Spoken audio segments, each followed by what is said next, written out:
I caught my wife with my daughter's fiancé 3 days before the wedding. I was ready to kick down the door and end them both right there. But a cold hand covered my mouth from the shadows. It was my daughter. She did not have a single tear in her eye. She just whispered, "Dad, stop." I already knew. And it is so much worse than you think. If you have ever felt the knife of betrayal from the people you built a life for, hit that like button and subscribe. Let me know in the comments where you are watching from. My name is William Harper, but everyone calls me Bill. I am 70 years old, and I spent my life turning Chicago mud into skyscrapers. I thought I had seen every kind of snake in the real estate business, but it turns out the most venomous ones were sleeping under my own roof. It was 11 at night. The silence in my estate on Lake Geneva was heavy, the kind of silence that presses against your eardrums. I woke up with that familiar dryness in my throat and a sharp rhythmic thumping in my chest. My heart. The doctors had warned me to take it easy to avoid stress, to keep up with my medication. I reached for the amber pill bottle on the nightstand, my hand trembling slightly in the dark. It was empty. My wife Cynthia was supposed to refill it. She was always so attentive, so concerned about my health, constantly reminding me that I was fragile. Yet 3 days before the biggest event of our lives, she had forgotten the one thing that kept my heart beating properly. Or at least that is what I thought in that moment. I sat up, fighting the dizziness. I needed water. I needed to calm down. I slid my feet into my slippers and walked out of the master bedroom. The house felt like a museum at night. Cold marble floors, high ceilings, shadows stretching out from the antique furniture I had bought to please Cynthia. She loved this house. She loved the status it gave her. I just paid the bills. I made my way to the kitchen, passing the large French doors that looked out over the backyard. The moonlight was hitting the lake, turning the water into liquid silver. It should have been peaceful. But then I heard it. It was faint at first, a sound that did not belong. It wasn't the wind in the pines or the settling of the house. It was a rhythmic, guttural noise, a laugh, a moan. It was coming from the pool house. I stopped. The glass of water in my hand shook, spilling a few drops onto the floor. The pool house was a glass-walled structure I had built 5 years ago. It was heated, secluded, a place for relaxation. Who would be out there at this hour? My daughter Emily was staying in the East Wing with her bridesmaids. The staff had gone to their quarters hours ago. My first thought was intruders. We have security, but people get bold when they know a wedding is coming up. I set the glass down on the counter. I did not turn on the lights. I moved with the quiet heaviness of a man who has walked construction sites in the dead of night.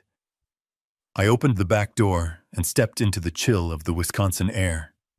The grass was wet against my ankles. I stuck to the shadows of the manicured hedges, moving closer to the soft golden glow emanating from the pool house. The blinds were drawn, but not all the way. There was a gap, just a sliver of clear glass near the handle. I got close enough to hear them before I saw them. The sounds were unmistakable. Passion.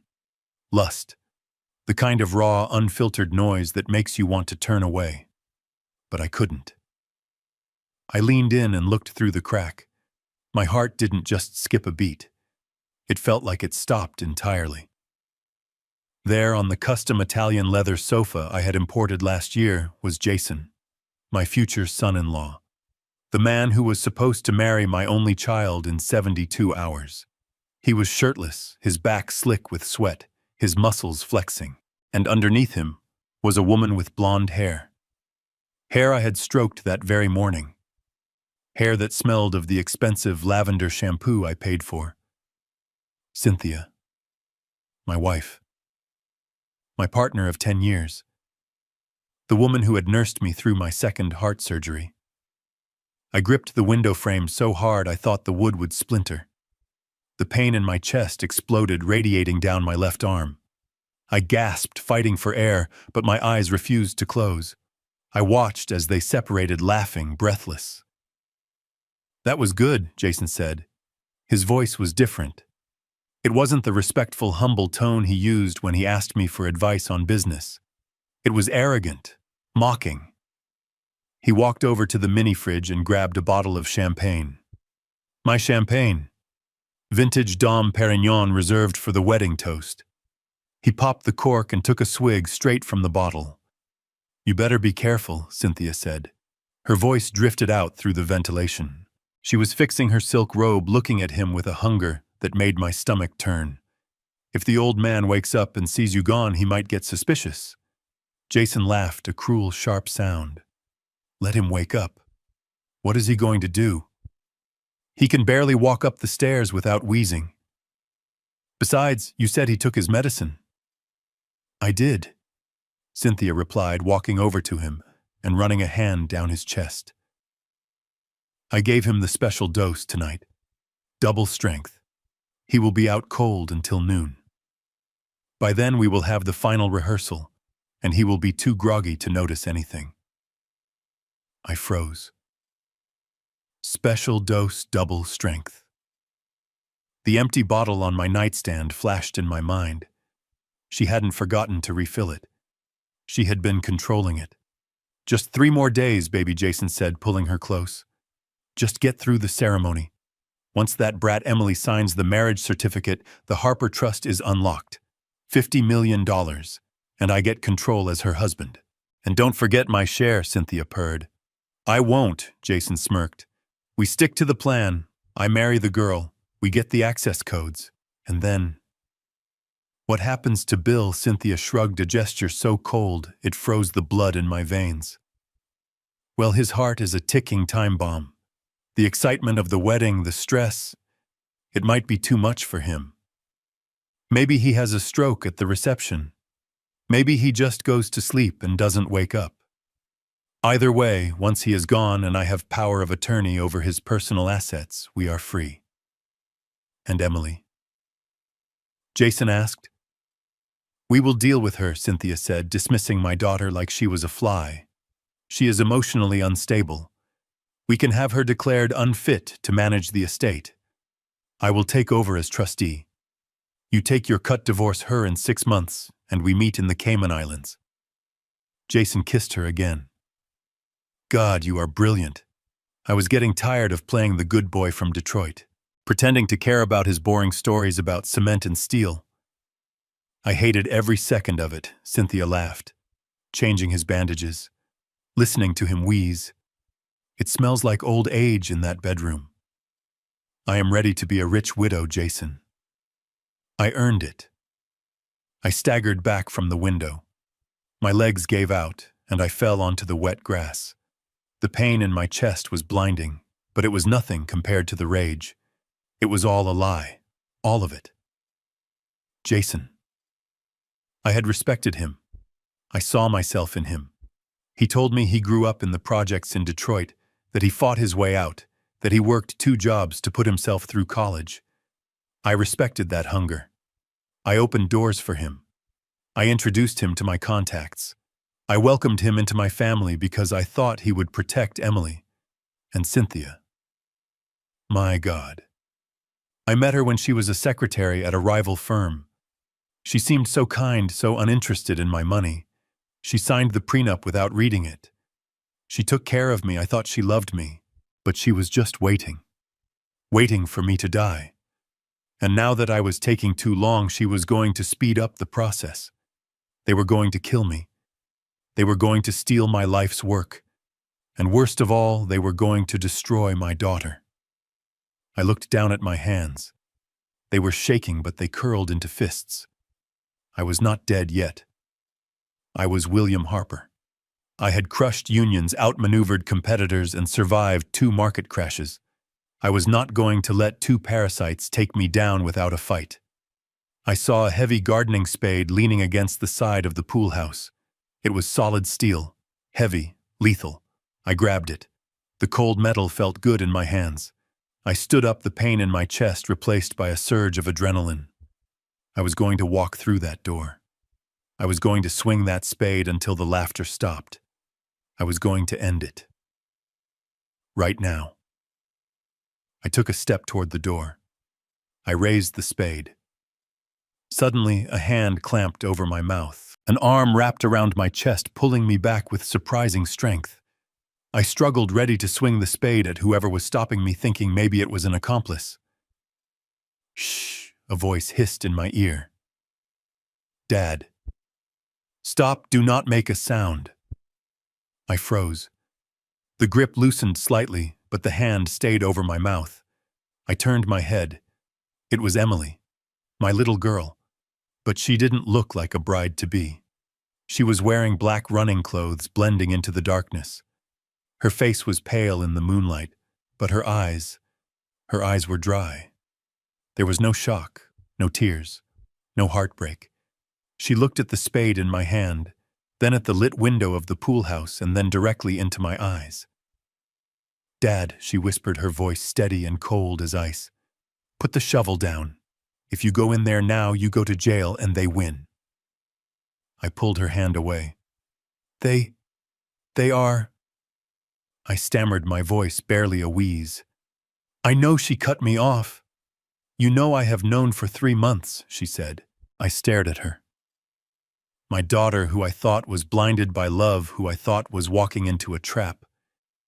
She stood there in the shadows, looking more like me than I had ever realized. "Come with me," she whispered, tugging on my arm.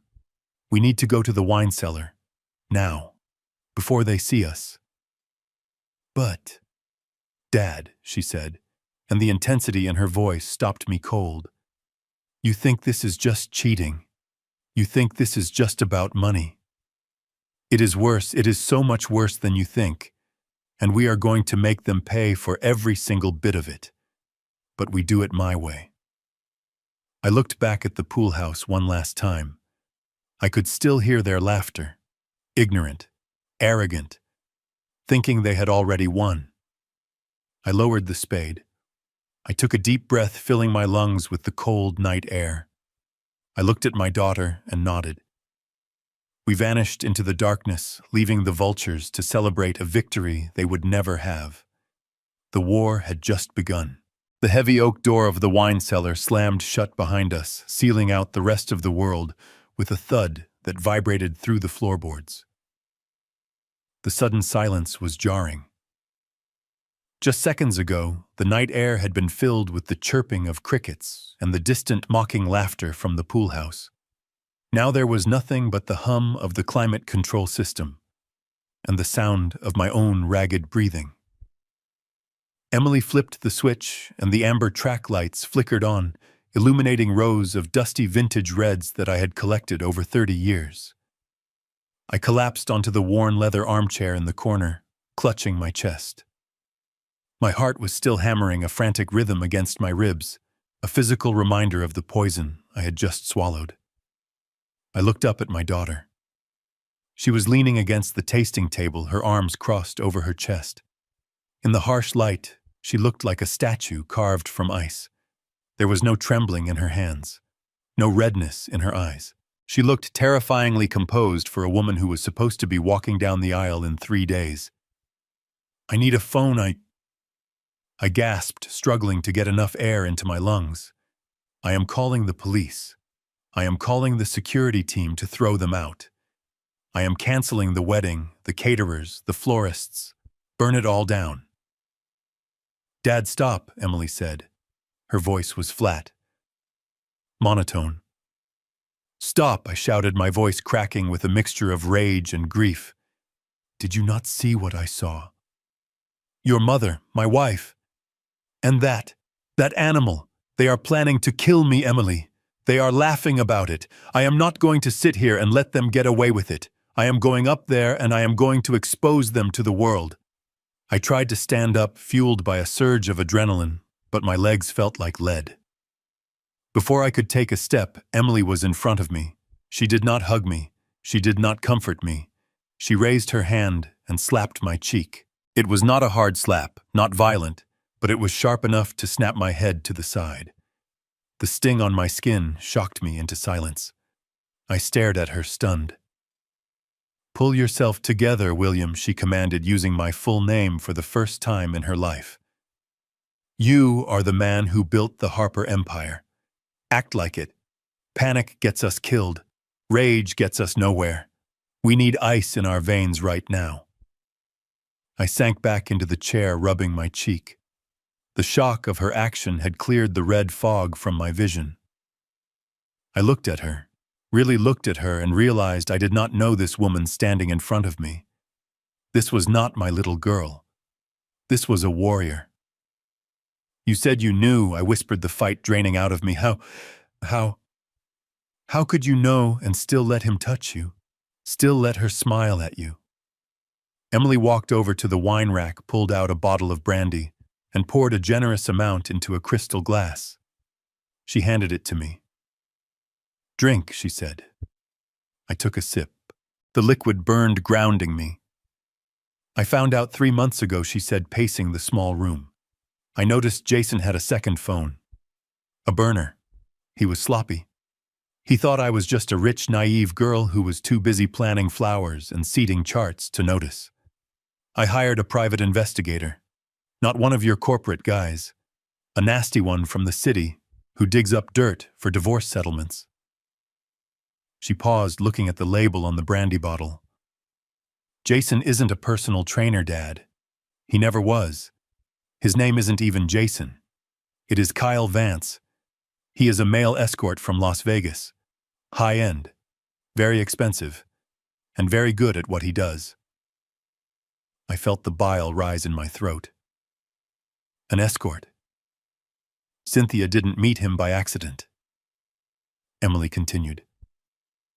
She hired him 2 years ago. The contract was for $500,000. His job was to target me, to make me fall in love, to get me to the altar. Because she knew the terms of your will better than you do. She knew she couldn't touch the $50 million trust fund until I was married. My mind reeled, flashing back through the last 10 years. Cynthia. I met her when she was my executive assistant. She was quiet, modest. She wore cardigans from discount stores and brought tuna sandwiches for lunch because she said she was saving money for her niece's college fund. She never asked for jewelry. She never asked for a raise. When I proposed, she hesitated, saying she was afraid people would think she was after my money. She signed the prenuptial agreement without even reading it. I thought I had found a unicorn, a woman who loved Bill Harper, not the Harper fortune. But it was all a lie. The cardigans, the tuna sandwiches, the hesitation. It was a performance, a long con. She had invested 15 years of her life playing a character waiting for the big payout. She wasn't just a gold digger, she was a professional predator, and I was the mark. She played us, I murmured, staring into the amber liquid in my glass. She played us all. She is good, Emily admitted, pouring herself a glass. I will give her that. She is the best liar I have ever met. But she made one mistake. She underestimated me. She thought I was just your spoiled daughter. She didn't realize I have your blood in my veins. She took a sip and looked me dead in the eye. So here is the situation, Dad. If you go up there now and cancel the wedding, what happens? They get kicked out. Sure, we avoid the immediate danger. But Cynthia, she walks away with the settlement from the divorce. The prenup gives her $1 million for every year of marriage. That is $10 million, Dad. She walks away rich. She wins. And Jason. He disappears back to Vegas to find another victim. I gripped the glass tighter. $10 million. After she planned to stop my heart. Exactly, Emily said. That is not justice. That is a severance package. She leaned in closer, her voice dropping to a conspiratorial whisper. I do not want them to leave with a check. I want them to leave in handcuffs. I want them to rot in a federal prison cell for the rest of their miserable lives. But to do that, we need them to commit the crime. We need them to sign the papers. We need them to think they have won. She reached into the pocket of her silk robe and pulled out a small, clear vial. You heard them talking about the medicine, she said. I nodded slowly. The special dose. I switched your pills last week, Emily said. What you have been taking for the last 7 days is just a high-grade vitamin supplement. But this, she held up the vial. This is what she has been putting in your organizers. I had the lab run a spectrum analysis. It is digoxin mixed with a heavy sedative. It mimics heart failure. If you had taken this tonight, you wouldn't have woken up. A cold sweat broke out on my forehead. My wife had been handing me poison with a kiss every morning. We have the evidence of the poison, Emily said. But conspiracy to commit murder is hard to prove without a confession or an act. And fraud, we need them to sign the fraud into existence. We need the wedding to happen. We need the transfer of the trust to happen. She slammed the vial down on the table. I have a plan, Dad. It is risky. It is dangerous. And it requires you to be the best actor you have ever been in your life. You have to go back up there. You have to pretend you took that pill. You have to let them walk all over you for 3 more days. You have to let that man stand at the altar with me. You have to let them think you are a dying, senile old man who is losing his mind. She paused, her eyes searching mine. If we do this, we destroy them completely. We take everything. Their freedom, their reputation, their future. But if you can't do it, if you can't stomach it, say the word. And I will call the sheriff right now, but they will walk away with your money. I looked at my daughter. I saw the fire in her eyes, the same fire that had driven me to build skyscrapers out of nothing. She wasn't asking for permission. She was asking for a partner. I thought about Cynthia's laugh in the pool house. I thought about Jason's mocking voice. I thought about the 10 years of lies. I finished the brandy in one gulp and set the glass down on the table with a sharp clink. The fear was gone. The heartbreak was gone. All that was left was a cold, hard resolve. Tell me what I need to do, I said. Emily smiled. It was a terrifying smile. First, she said, we need to call Sarah Jenkins. Wake her up. We have a lot of paperwork to forge before sunrise. And Dad, you better practice your shaking hand. Tomorrow you need to look like you already have 1 foot in the grave. I stood up feeling steady for the first time that night. Don't worry, sweetheart, I said. I have closed deals with the mafia in the 80s. I can handle a couple of vultures. Let's play. The morning sun hit the dining room table with a brilliance that felt offensive. It was too bright. Too cheerful. It illuminated the crystal juice glasses and the silver cutlery, making everything sparkle as if this were just another perfect morning in the Harper household. But to me, the light only served to highlight the cracks in the facade. I sat at the head of the table, my usual spot, feeling the cold mahogany beneath my forearms. I had spent the last 3 hours in the library with my daughter and my lawyer, forging documents and setting traps. But now I had to play the part of the frail, unsuspecting old man. I rubbed my eyes, feigning a grogginess I did not feel. The adrenaline from the night before was still coursing through my veins, keeping me sharper than I had been in a decade. But I let my shoulders slump. I let my hands tremble just enough to rattle the spoon against the saucer of my coffee cup. Good morning, darling. Cynthia breezed into the room, a vision of domestic perfection in a floral sundress. She smelled of vanilla and expensive moisturizer. She placed a plate of scrambled eggs and smoked salmon in front of me, her movements graceful and practiced. She leaned down and kissed my forehead. Her lips felt like a brand of ownership. A Judas kiss. You slept late, she cooed, pouring orange juice into my glass. You must have needed the rest. Today is going to be a big day. The rehearsal dinner is tonight, and we want you in top form. She reached into her pocket and pulled out the small porcelain dish she used for my morning medications. Usually there were 3 pills, a white one for cholesterol, a small pink one for blood pressure, and a yellow one for my heart. Today there were still 3 pills, but the yellow one was gone. In its place sat a small cobalt blue capsule, I stared at it. It looked innocent enough, just a bit of gelatin and powder. But I knew what was inside. Digitalis. Sedatives. A chemical cocktail designed to stop a heart that was already tired. "Here you go, Bill," she said, her voice dripping with that cloying sweetness that used to make me feel loved, but now made my skin crawl. The doctor sent over a new prescription. He said this one is more efficient. It will help with the palpitations you have been having. I looked up at her. Her blue eyes were wide, innocent, filled with a concern that looked terrifiedly real. If Emily hadn't shown me the lab report, if I hadn't heard her in the pool house, I would have swallowed it without a second thought. I picked up the blue pill. It felt heavy in my fingers. "New prescription," I mumbled, slurring my words slightly. I do not remember him calling. "He called my cell silly," she laughed, brushing a stray hair from my forehead. "You know you don't like talking to doctors. Now take it. Your coffee is getting cold."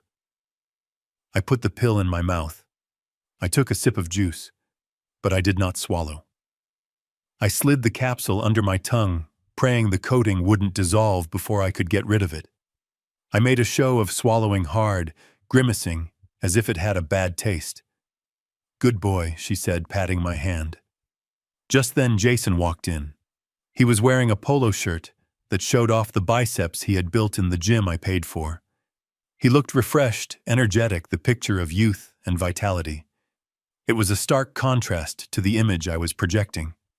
"Morning, Bill," he said, pulling out the chair to my right. He didn't ask if he could sit. He just took the space. He grabbed a piece of toast from the center of the table and took a bite, chewing with his mouth open. "Morning, son," I wheezed. Jason poured himself coffee, looking around the room as if he were already measuring the drapes for replacement. "So, Bill," he started, leaning back in the chair.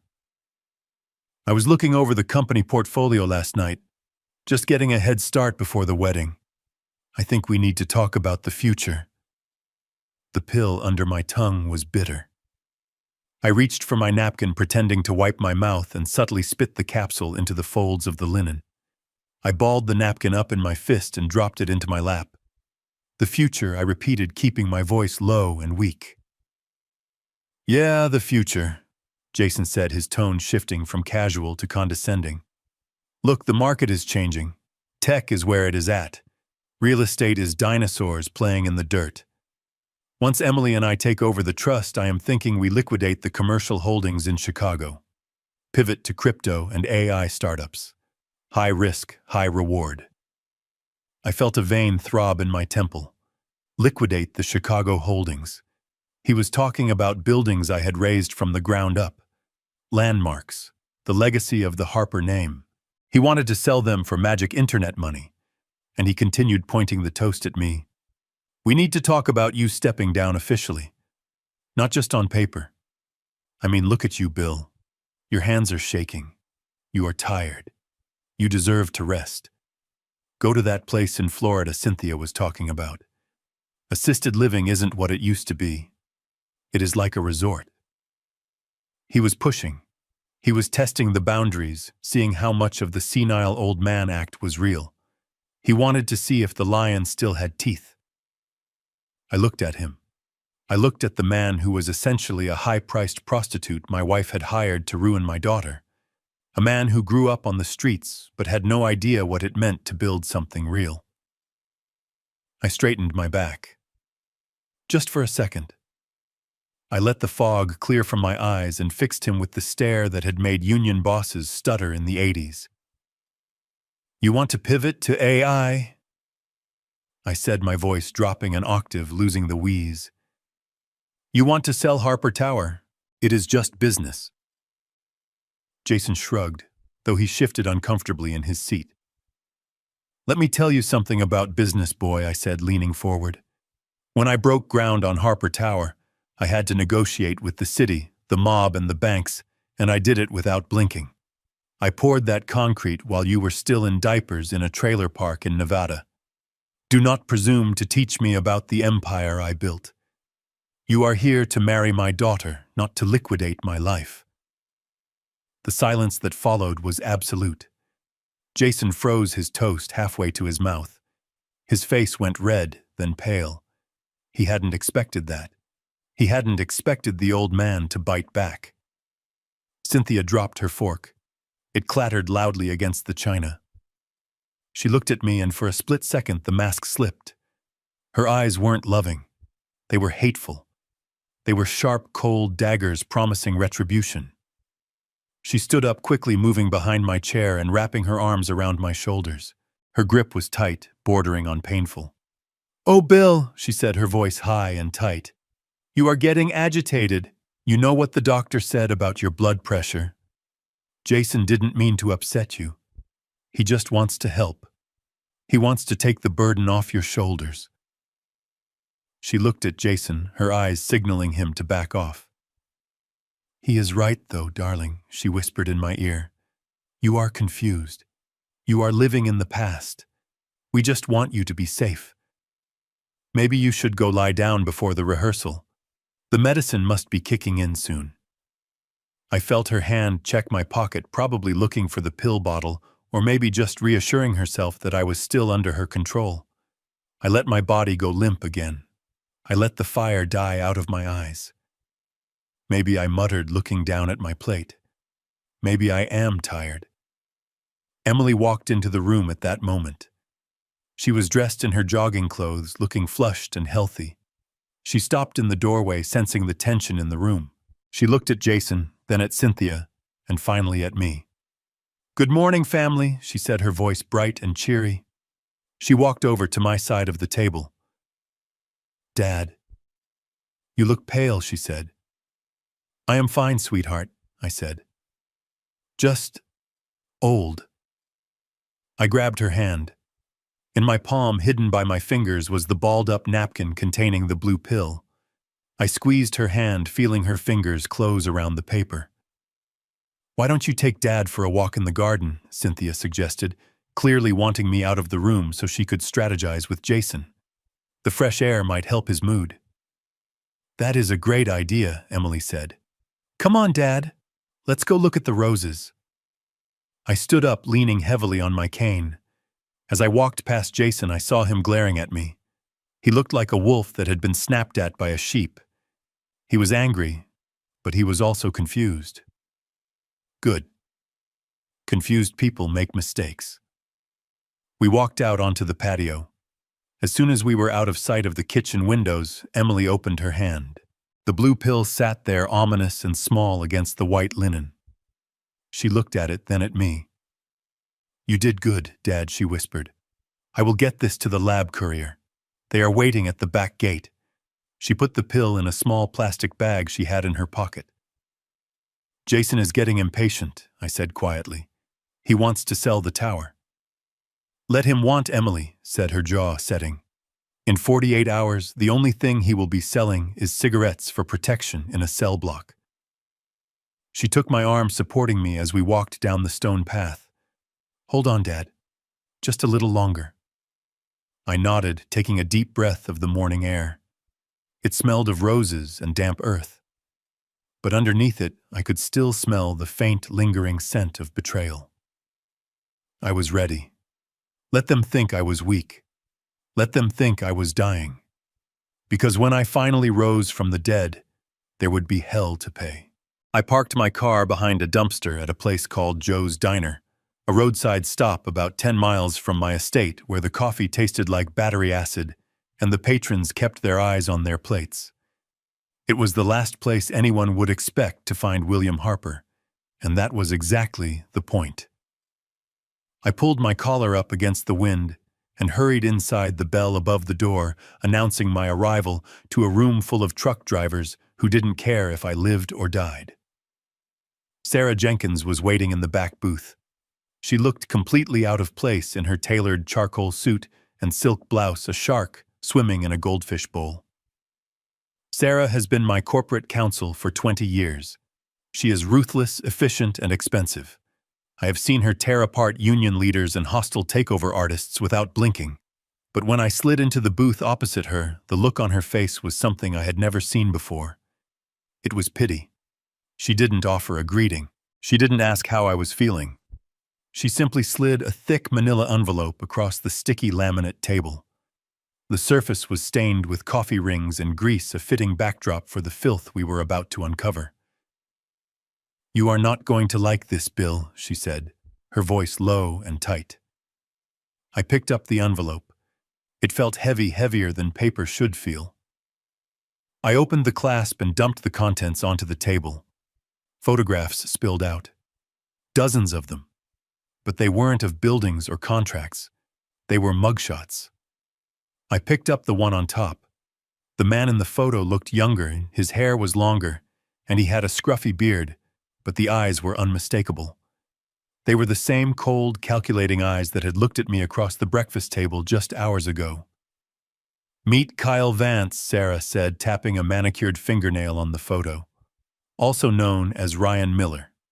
Also known as Seth Graves. But you know him as Jason." I stared at the image. My future son-in-law. The man who claimed he worked his way up from sweeping floors in a gym. "He is wanted in Nevada, Arizona, and Florida." Sarah continued reciting the facts like she was reading a court deposition. "Fraud. Identity theft. Grand larceny. His specialty is targeting wealthy widows. He finds them at resorts or casinos, charms them, drains their accounts, and vanishes before they realize what happened. He isn't a personal trainer, Bill. He is a predator." I shuffled through the papers. Police reports. Witness statements from women who had lost everything. One woman had lost her home. Another had attempted suicide. This was the man sleeping under my roof. This was the man touching my daughter.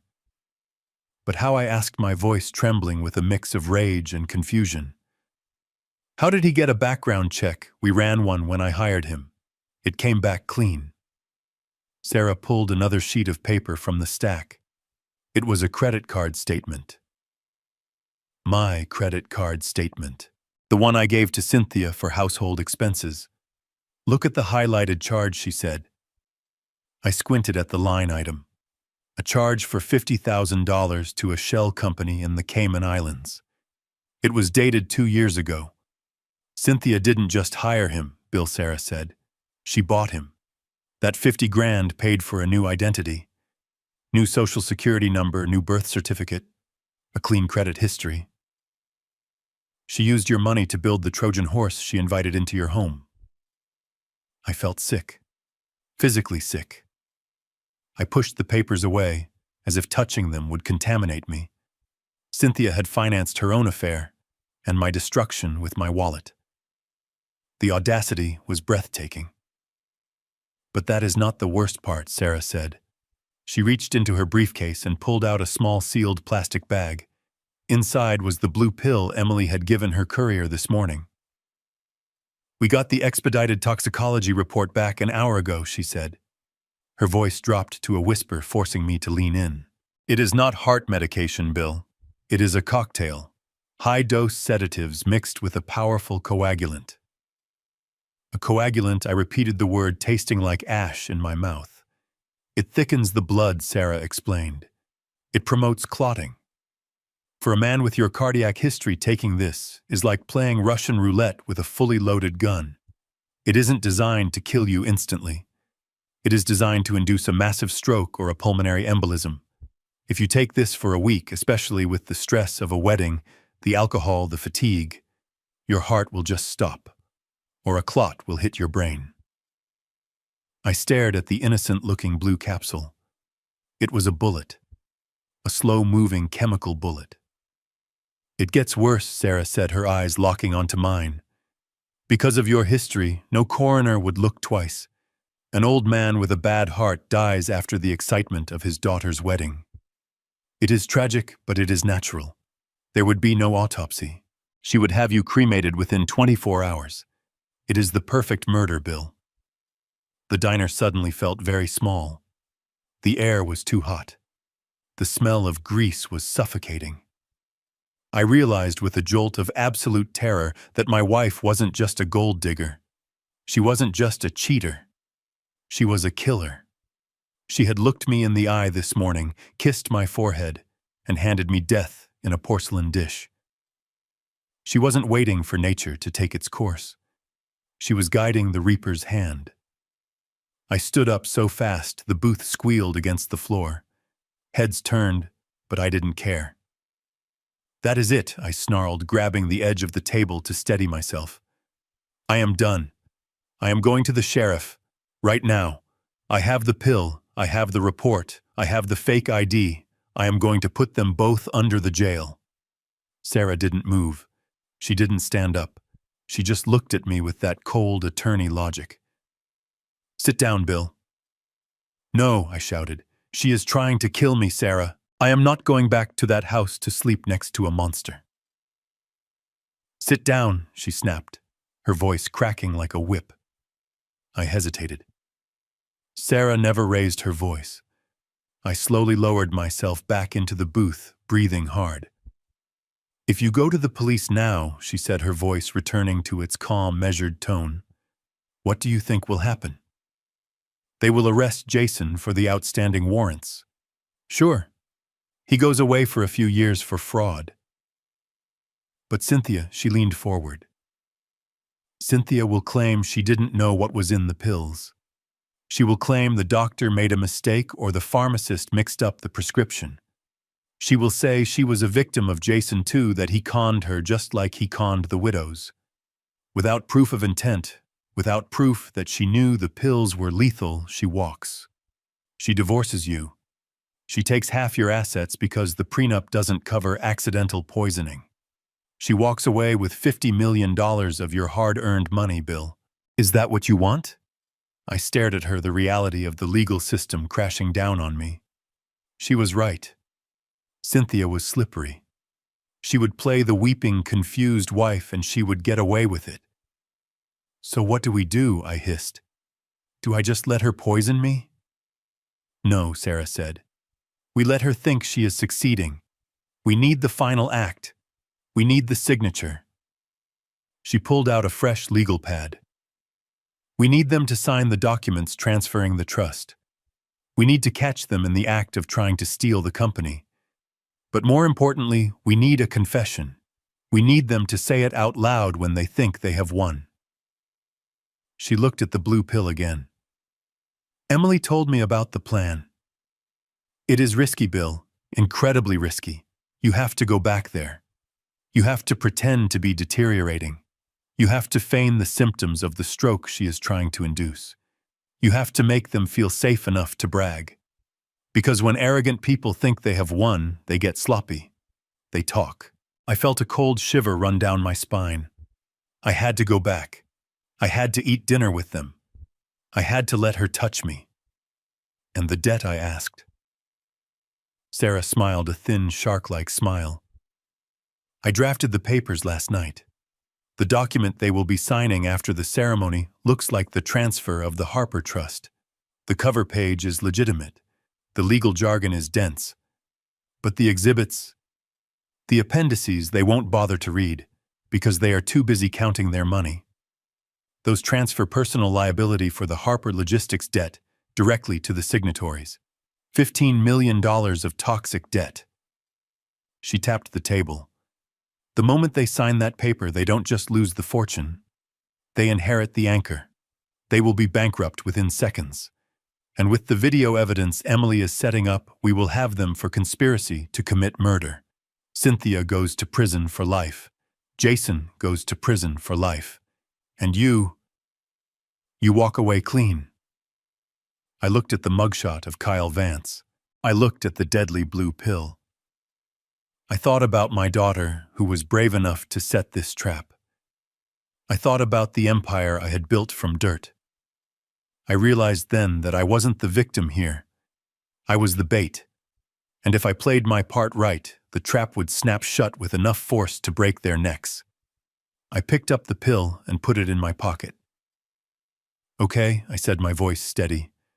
"I will go back. I will take their abuse. I will play the dying old man." I stood up, buttoning my jacket. "But tell the police to be ready, Sarah. Because when I drop the act, I want to hear the sirens before the applause stops." Sarah nodded and gathered the files. They will be waiting, Bill. Just don't die on us before the wedding. I walked out of the diner and into the blinding afternoon sun. I felt like a soldier marching back to the front lines. The fear was gone, replaced by a cold, burning hatred. I was going home to my wife, and God help her. The rehearsal dinner was held in the grand ballroom of my estate, a space I had designed to host governors and senators, not the circus of vultures that currently occupied it. 5 round tables were draped in ivory linen set with the finest china and centered with arrangements of white hydrangeas that cost more than the car I drove in college.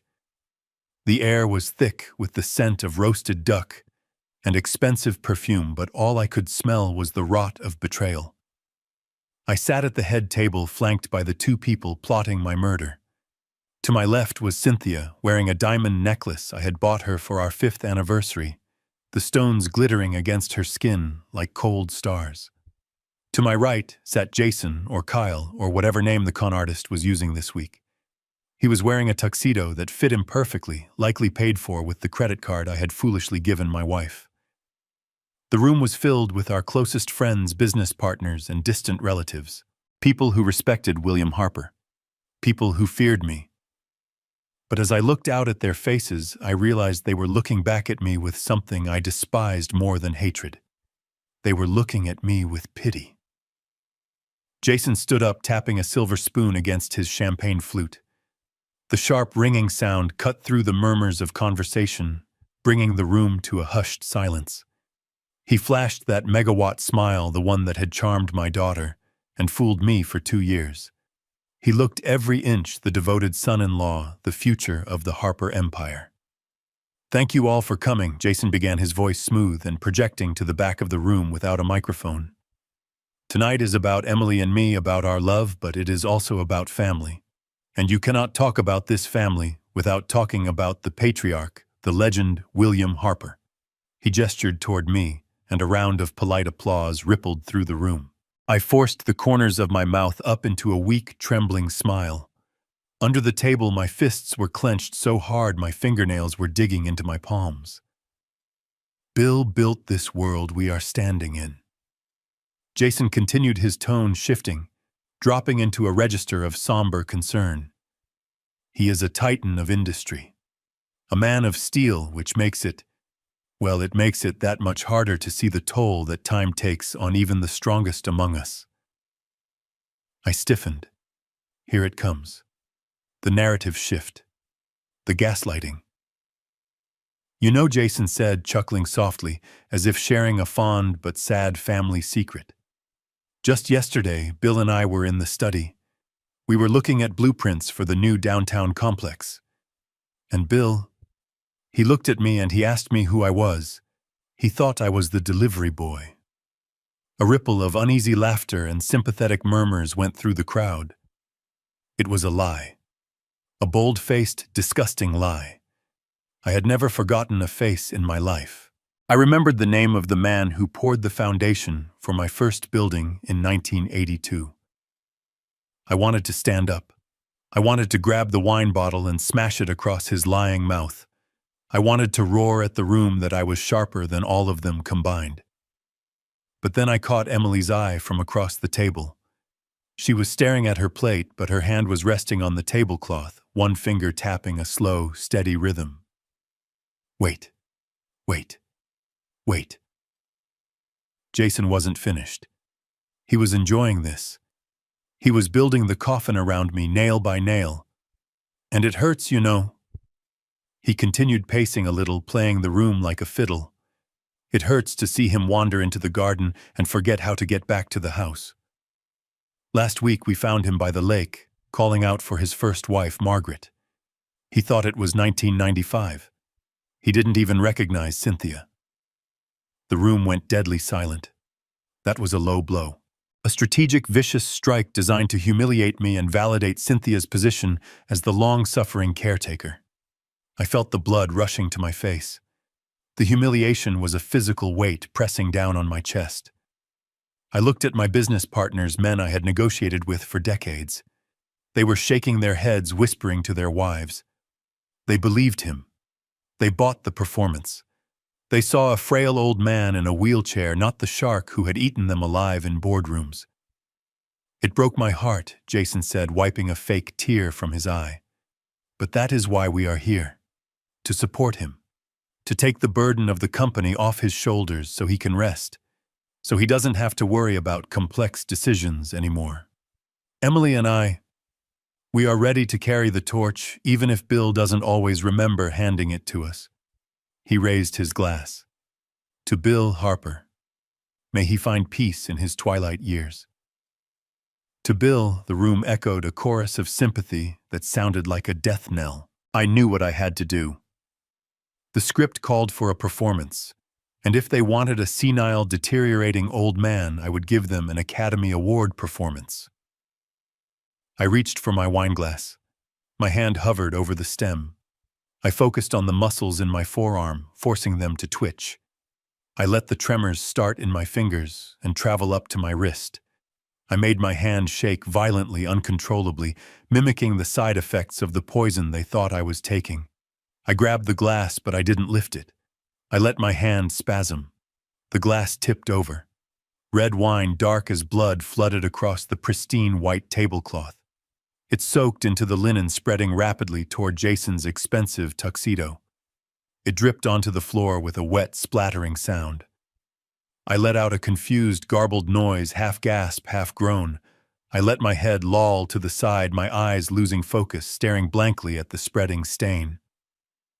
"Oh no," I mumbled, slurring the words, until they were barely recognizable. The blueprints. Margaret. The room gasped. It was perfect. It was humiliating, degrading, and absolutely perfect. Jason jumped back, brushing at his jacket, but he quickly recovered his mask. He looked at the guests with a tragic expression that said, "See, I told you." "Dad." Emily cried out, playing her part, rushing to my side with a napkin. But it was Cynthia's reaction that seared itself into my soul. She didn't jump. She didn't look surprised. She leaned over to Mrs. Covington, the biggest gossip in Lake Geneva, who was sitting at the next table. Cynthia didn't whisper quietly enough. She wanted to be heard. "Poor dear," Cynthia said, shaking her head, her voice dripping with fake sorrow. "He is getting worse by the hour. The doctor says the dementia is aggressive. Honestly, looking at him tonight, I do not think he will make it through the year. It is a mercy, really. His mind is already gone. The body is just catching up." I heard every word. I heard the dismissal. I heard the calculation. She wasn't talking about a husband she loved. She was talking about an obstacle she was about to remove. She was writing my obituary while I was sitting right next to her. I let Emily dab at the wine on my shirt. I let my head hang low, chin to my chest, hiding the fire that was burning in my eyes. "I am sorry," I whispered, letting my voice crack. "I made a mess." "It is okay, Dad," Emily said, her hand squeezing my shoulder hard. "A signal. We got them. They bought it." Cynthia stood up, taking charge. "Let's get him upstairs," she announced to the room. "He is exhausted. The excitement is too much for his heart." She grabbed my arm. Her nails dug into my bicep, sharp and cruel. It wasn't a supportive grip. It was the grip of a jailer escorting a prisoner back to his cell. Jason came to my other side. Together they hoisted me out of the chair. I leaned my weight on them, making myself heavy a burden.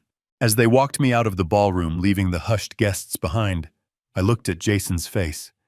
He was smiling, a tiny triumphant smirk that he thought no one could see. He thought he had just delivered the eulogy for my reputation. He thought he had just successfully declared me incompetent in the court of public opinion. He had no idea. He thought he was walking a senile old man to bed. He didn't realize he was walking a suicide bomber into the bunker. I shuffled my feet, dragging them on the carpet. I let out a wheezing cough. But inside my mind was a steel trap. I was recording everything, every insult, every lie, every touch of their treacherous hands. Enjoy the applause, Jason, I thought, as we reached the stairs. Enjoy the wine. Enjoy the victory lap. Because tomorrow the bill comes due, and the interest rate on betrayal is higher than you can ever afford. The bedroom was dark, save for a sliver of moonlight cutting across the Persian rug. I lay still, my breathing shallow and rhythmic, mimicking the deep sleep of the medicated. But under the heavy duvet, my body was rigid. My hand rested on my chest, right over the pocket of my silk pajamas. Inside that pocket was a pen, a silver Mont Blanc that Sarah had given me years ago. Only this morning, Emily had swapped out the ink cartridge for a high-fidelity recording device. It was 2 a.m. The house had finally fallen quiet after the rehearsal dinner debacle. The guests were gone. The staff was asleep. But I knew the vultures were not resting. They would come to check on their prey. They always did. I heard the doorknob turn. It was a slow, deliberate sound. A shaft of hallway light sliced through the room, hitting my face. I didn't flinch. I kept my eyes closed, my mouth slightly open, letting out a soft, wet snore. "He is out," Jason's voice whispered. It sounded loud in the silence. "Close the door," Cynthia hissed. "We do not need the maid walking by." The door clicked shut, plunging the room back into semi-darkness. I heard their footsteps on the carpet. They stopped right by the bed. I could smell them. The stale scent of champagne on Jason's breath. The cloying perfume Cynthia wore now mixed with the sweat of a long night of scheming. I felt a hand wave in front of my face, then a sharp pinch on my arm. Cynthia. Testing my reflexes. Testing the depth of my coma. I forced my muscles to remain slack. I let my head loll to the side. "He is gone to the world," Cynthia said, her voice devoid of the warmth she used in public. The double dose did the trick. "Did you see him at dinner spilling the wine, drooling?" It was pathetic. It was perfect. Jason chuckled. Everyone bought it. Even his business partners were looking at him like he was a broken toy. We established the narrative beautifully. Senile, unstable, dying. I lay there absorbing their cruelty like a sponge. Every insult was fuel. Every laugh was a justification for what I was about to do to them. "So what is the play for tomorrow?" Jason asked. He walked over to my dresser. I heard the clink of my watch being picked up and set down. He was already shopping in my room. "Tomorrow is the finale," Cynthia said. She sat on the edge of the bed. The mattress dipped under her weight. She smoothed the hair back from my forehead, a gesture that would have looked tender to an observer, but felt like a spider crawling on my skin. "We get through the ceremony," she continued. "Then we go to the signing room. The notary will be there. He signs the transfer of the trust. You sign as the new trustee. I sign as the witness and guardian. Once the ink is dry, the company, the accounts, the properties, it is all ours." And then Jason asked. Then Cynthia said, her voice dropping to a chilling, matter-of-fact tone we celebrate. "I will bring him his evening warm milk, just like always. Only this time I am going to empty 3 capsules into it." "3?" Jason asked. "Isn't that risky?" "It is necessary," she replied. 3 capsules of the compound will trigger a massive cardiac event within an hour. Think about it, Jason. It is poetic. The father of the bride overwhelmed by the emotion of the day his heart gives out on his daughter's wedding night. It is a tragedy. A headline. She laughed softly. And the best part, no one will ask questions. He is 70. He has a history of heart disease. He publicly displayed symptoms of deterioration tonight. The doctor will sign the death certificate before the body is even cold. Cremation by Monday morning. No autopsy. No evidence. Just a grieving widow and a rich inheritance. I felt a coldness spread through my chest that had nothing to do with the temperature of the room. She had it all planned. The timeline. The method. The cover story. She wasn't just killing me. She was erasing me. What about Emily? Jason asked. I heard the sound of a lighter flicking, then the smell of cigarette smoke. He was smoking in my bedroom. That brat Cynthia spat. She is the loose end. But don't worry, I have a plan for her too. Tell me, Jason said. Once the trust is under my control and Bill is out of the way, you file for divorce. Immediately. On what grounds? Jason asked. Infidelity, Cynthia said. Mental instability. It doesn't matter. We will manufacture whatever we need. I will control the purse strings. I will cut off her access to the accounts. She has never worked a day in her life. She won't have the money to fight us in court. She paused, taking a deep breath. I will offer you a settlement, Jason. $10 million cash. You take the money, you divorce her, and you leave her with nothing. She will be on the street in 6 months. Or maybe she will come crawling back to me begging for scraps. Either way, she is broken. 10 million, Jason whistled low. I like the sound of that. I lay there, my mind screaming. $10 million to destroy my daughter's life. That was the price tag on Emily's happiness. That was the value of my legacy. They stood in silence for a moment, admiring their own brilliance. I could feel the arrogance radiating off them. They thought they were gods playing with mortal lives. You know, Jason said, blowing smoke toward the ceiling. I almost feel bad for the old guy. He really thinks we are a family. He thinks what he wants to think, Cynthia said, standing up from the bed. He is a narcissist. He thinks everyone loves him because he writes checks. He never understood that love is expensive, but loyalty. Loyalty costs more than he can afford. She leaned down close to my face. I could smell the tobacco smoke on her breath now. Goodbye, William, she whispered. You had a good run. But it is my turn now. They walked toward the door. Get some sleep, partner, Cynthia said to Jason. You need to look like a blushing groom tomorrow, and you need to look like the grieving widow in waiting. Jason laughed. The door clicked shut. The light vanished. I opened my eyes. I stared up at the dark ceiling, my vision blurred. Tears, hot and angry, streamed down the sides of my face, soaking into the pillow. I didn't wipe them away. I let them flow. They were the last tears I would ever shed for Cynthia Harper. I reached into my pocket and clicked the top of the pen. The tiny red light blinked once, then went dark. Recording saved. They thought I was asleep. They thought I was a helpless, dying old man. They thought tomorrow was their coronation. I sat up in bed, the darkness wrapping around me like armor. They were wrong. Tomorrow wasn't a coronation. It was an execution. And I was the one holding the axe. I looked at the empty spot next to me where Cynthia usually slept. I looked at the photos of Emily on the mantel. I looked at the empire I had built outside the window. I wiped my face with the back of my hand.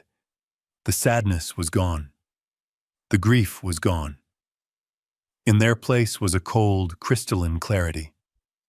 I picked up the phone on the nightstand and dialed a number I had memorized. It rang once. Sarah. I said, my voice steady and strong in the darkness. I have the confession. They said everything. The poison, the plan, the money, everything. There was a pause on the other end, then Sarah's voice sharp and professional. Good. The police are briefed. The trap is set. Are you ready for tomorrow? I looked at the door they had just walked through. I have never been more ready in my life, I said. I hung up the phone. I lay back down, but not to sleep. I lay there and waited for the sun to rise on my daughter's wedding day. The day I would die, and the day William Harper would be reborn. Let them come. I was waiting. 3 a.m. is the hour of ghosts and guilty consciences. The hallway outside my bedroom was a tunnel of silence, the kind of deep, suffocating quiet that usually precedes a storm. I moved through it like a thief in my own home, clutching the silver pen that contained the audio evidence of my wife's treachery. My heart was beating a slow, heavy rhythm, not out of fear this time, but out of a cold, focused anticipation. I had spent the last hour lying next to the empty space where Cynthia should have been, listening to the house settle, waiting for the right moment to slip away. I made my way down to the library on the ground floor. It was my sanctuary, a room lined with walnut shelves and filled with the smell of old paper and leather bindings.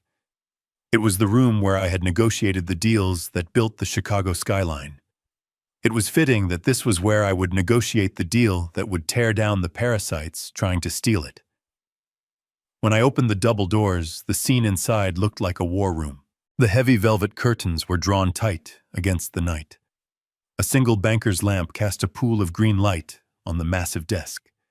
Sarah Jenkins was already there, had her laptop open, a portable printer humming softly in the corner.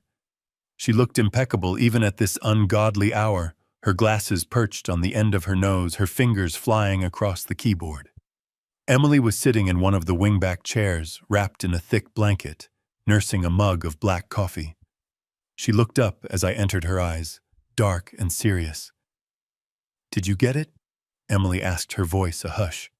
I reached into my pocket and placed the silver pen on the desk. Everything I said, sinking into the chair opposite Sarah. The plan, the poison, the timeline. They admitted to it all. They are planning to overdose me tomorrow night after the signing.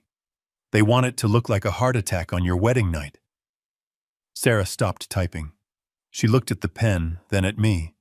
Her expression was grim. "That is conspiracy to commit capital murder," she said. "With the toxicology report we already have, this puts them away for life without parole. We could call the FBI right now." "No," I said, leaning forward. "Not yet. If we call them now, we stop the crime, but we do not punish the intent. I want them to sign the papers. I want them to think they have won. I want to see the moment the light goes out in their eyes, when they realize they have signed their own death warrants." Sarah nodded slowly. She understood. She was a lawyer, but she was also a predator in her own right. She respected the kill. "Let's review the trap," she said, turning her laptop screen toward me. On the screen was a document titled "The Harper Family Irrevocable Trust Modification and Transfer of Assets." It looked magnificent. It was dense with legal jargon formatted on official letterhead and stamped with the necessary seals. It detailed the transfer of $50 million in liquid assets, the deeds to the Chicago commercial properties, and the controlling interest in Harper Development Group, to the joint custody of Jason Vance and Cynthia Harper. "This is the bait," Sarah explained. To the untrained eye, and let's be honest, neither Jason nor Cynthia are legal scholars, this looks like the keys to the kingdom. It gives them power of attorney. It gives them access to the offshore accounts. It is exactly what they demanded. "It is perfect," I said, reading the text. "It is exactly what they think they deserve." But Sarah continued, clicking a tab to open a second document. "This is the reality." She pulled a physical file from her briefcase.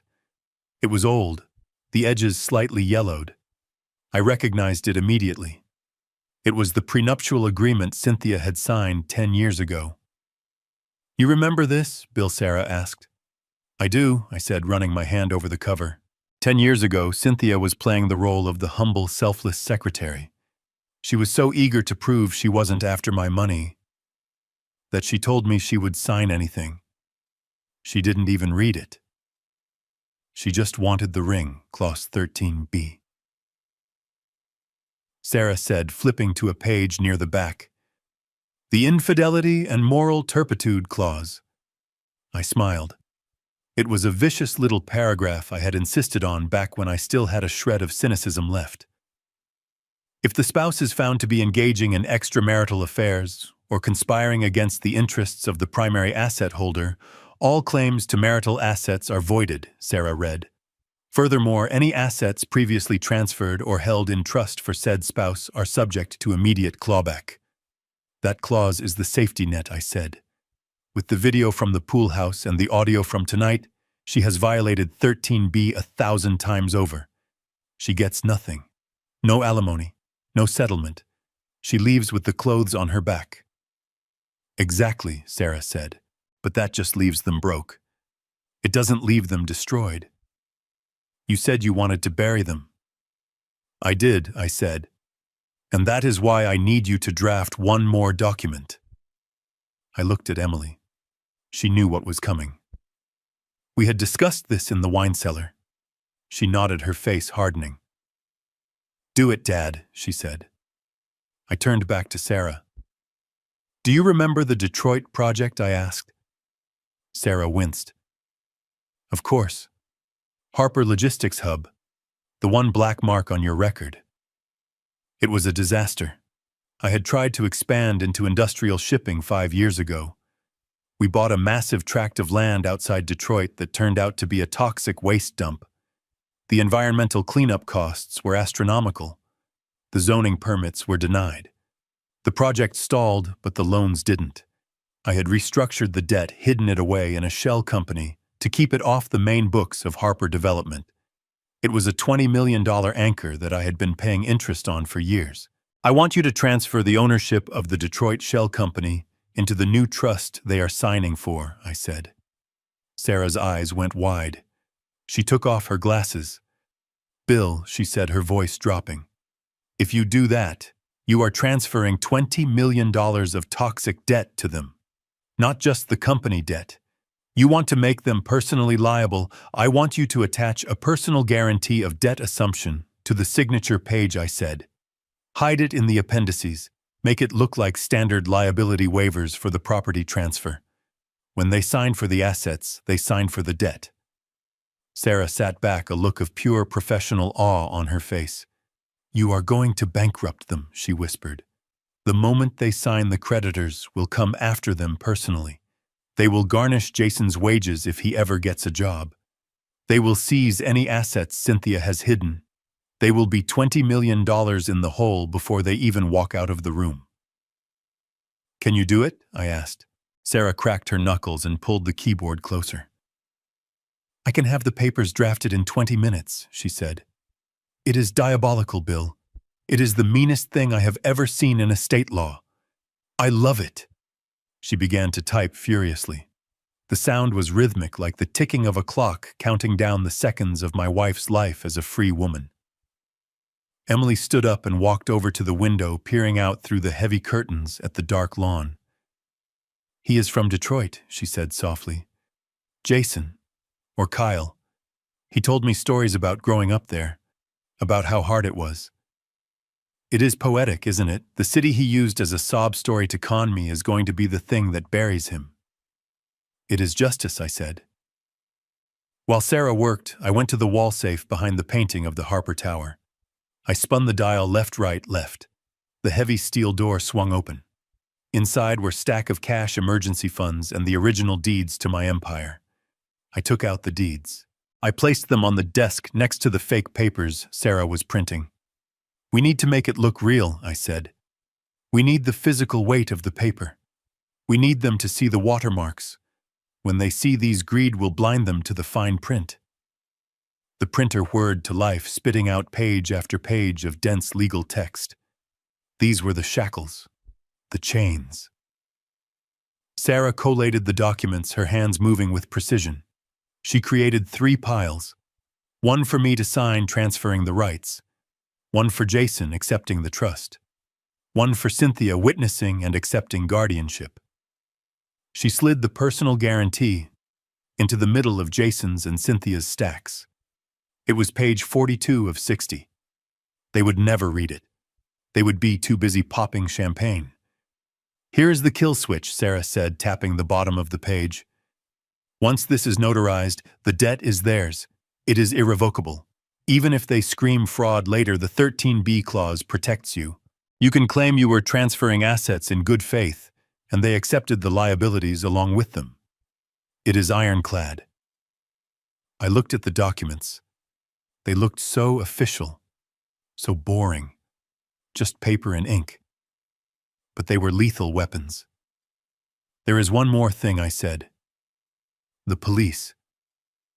I spoke to the captain an hour ago, Sarah said, not looking up from her stapling. They have the toxicology report. They have copies of the fake IDs. They are going to have officers in unmarked cars at the end of the driveway starting at noon. They will wait for my signal. And the signal, Emily asked. When Bill drops the act, Sarah said. When he stands up and speaks clearly. That is the cue. I will text the captain, and they will breach the room. We sat there in the library, the three of us, surrounded by the smell of old books and the fresh scent of laser-printed justice. The clock on the mantel chimed 4 times. The sun would be coming up soon. The birds would start singing. The caterers would start arriving to set up the wedding of the century. My wife and her lover were upstairs sleeping the deep, satisfied sleep of people who think they have committed the perfect crime. They were dreaming of yachts and private islands. They were dreaming of my funeral. I picked up the stack of papers. They felt heavy in my hands. Let's get some rest, I said, though I knew none of us would sleep. We have a wedding to attend. Emily walked over and kissed my cheek. You are a scary man, William Harper, she said. Only when I have to be, I replied. We turned off the lights and left the library in darkness. The trap set the jaws open, waiting for the vultures to land. The sun rose over Lake Geneva like a spotlight hitting a stage illuminating the final set piece of the grand deception. The grounds of my estate had been transformed into a vision of purity and excess. Thousands of white orchids had been flown in from Thailand, draping every archway and railing. The scent was overwhelming, a thick, sweet perfume that masked the underlying stench of treachery. Rows of white wooden chairs were arranged on the lawn facing the lake where the water sparkled deceptively calm under the morning light. It was the wedding of the century, a $1 million spectacle paid for by the man who was supposed to die before the honeymoon began. I stood in front of the mirror in my dressing room, adjusting my tie. My hands were steady, but as soon as I stepped out that door, I knew I had to summon the tremors again. I had to become the frail, confused old man they expected. I practiced the slump of my shoulders, the vacant look in my eyes. It was harder today. The anticipation was a live wire in my chest, making me want to stand tall and roar. But I swallowed the pride. The trap needed bait, and I was the worm on the hook. I walked down the hall to the bridal suite. The door was ajar, and I could hear the murmur of the bridesmaids, the rustle of silk and tulle. I knocked softly and pushed the door open. The chatter stopped. The bridesmaids, young women in pale lavender dresses, looked at me with sympathetic smiles. They saw a dying father coming to see his daughter for the last time. Can I have a moment with the bride? I asked, my voice pitched low and wavering. The girls fluttered out like a flock of birds, leaving us alone. Emily stood by the window looking out at the gathering crowd. She was breathtaking. The dress was a masterpiece of lace and satin hugging her silhouette before cascading to the floor in a train that seemed to go on forever. Her hair was swept up, revealing the delicate curve of her neck. She looked like a princess from a fairy tale, but when she turned to face me, the illusion shattered. Her face was cold. Beautiful, yes, but cold as the marble floors in the foyer. There was no nervous blushing, no teary-eyed excitement. Her makeup was flawless, hiding the lack of sleep, but it could not hide the steel in her eyes. She looked like a queen preparing to sign a declaration of war. You look beautiful, sweetheart, I said, dropping the act for a moment. She walked over to the mirror and adjusted her veil. She didn't smile. I look like a sacrifice, she said, her voice devoid of emotion. I walked closer to her. The weight of what we were about to do pressed down on me. This was my little girl. I was about to walk her down the aisle to a man who saw her as nothing more than a bank account with a pulse. A man who had slept with her stepmother in my pool house. You do not have to do this, I said softly. We can stop it now. We have the evidence. We can have the police arrest them before the ceremony starts. You do not have to say "I do" to that monster. Emily turned to me. Her expression softened, but only slightly. It wasn't softness for the situation, but softness for me. "I am not doing this for him, Dad," she said. "And I am not doing it for the money." Then why, I asked. She reached out and straightened my boutonniere, a single white rose. "I am doing it for Mom," she whispered. The mention of Margaret. My first wife, the woman who had stood by my side when we had nothing but debt and a dream, hit me hard. "Mom built this empire with you," Emily continued, her voice gaining strength. "She sacrificed everything for this family. She worked double shifts so you could buy your first building. She missed vacations. She saved every penny. This legacy is hers as much as it is yours." Her eyes hardened, the ice returning. "I will not let that whore take a single cent of what my mother built. Not one penny. Cynthia thinks she can walk in here, poison you, and steal our life. She is going to learn today that she picked a fight with the wrong bloodline." I looked at my daughter and saw Margaret's spirit burning in her eyes. It was a fierce, protective fire. I realized then that I wasn't protecting Emily. We were protecting each other. We were soldiers in the same trench. "Okay," I said, nodding. "Let's go get them." She took my arm. Her grip was firm, grounding. "Showtime, Dad," she said. "Remember, you are weak. You are confused. You are dying."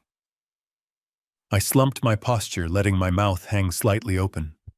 I leaned heavily on my cane. We walked out of the suite and toward the grand staircase. The music started. Pachelbel's canon. Classic. Predictable. Just like the greed that was driving the two people waiting for us. We stepped out onto the lawn. The guests stood up, a sea of expensive fabrics and designer sunglasses. I saw them whispering as we passed. I saw the pity. "Look at poor Bill. He barely knows where he is. It is so sad." I shuffled my feet, letting Emily guide me. Every step was a performance. I stumbled slightly on an uneven patch of grass, and a collective gasp went through the crowd. Emily steadied me, playing the part of the devoted daughter, supporting her fading father. At the end of the aisle, standing beneath an arch of white roses that looked like a funeral wreath, was Jason. He was smiling. It was the smile of a man who thinks he has won the lottery. He looked handsome, I had to give him that.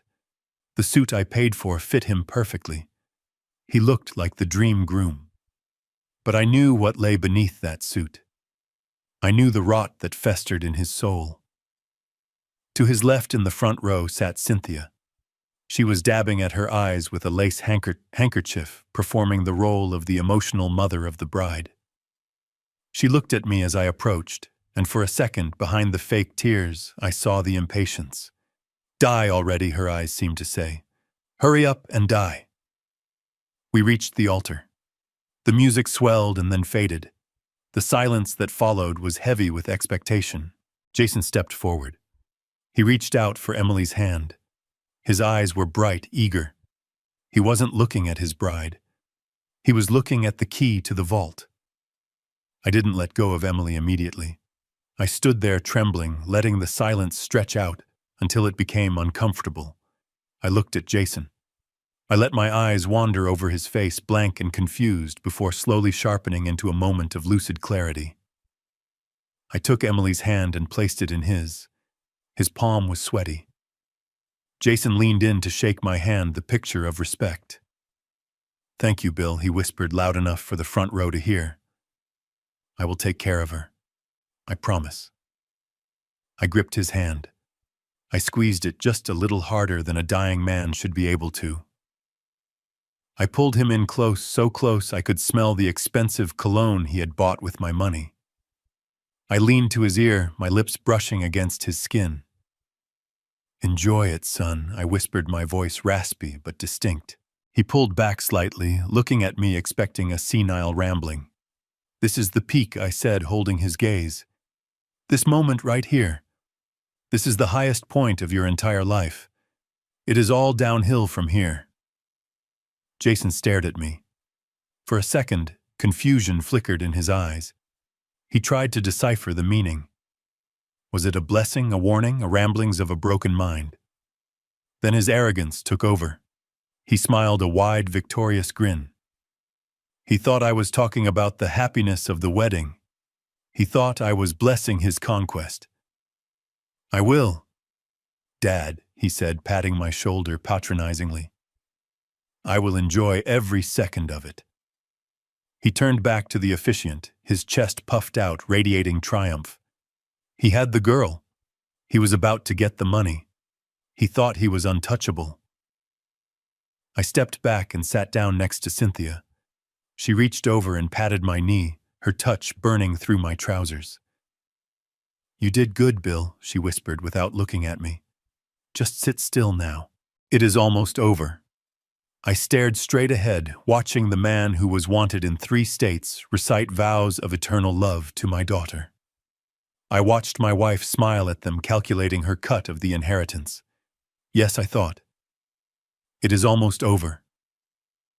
The ceremony blurred into a series of hollow words and empty promises.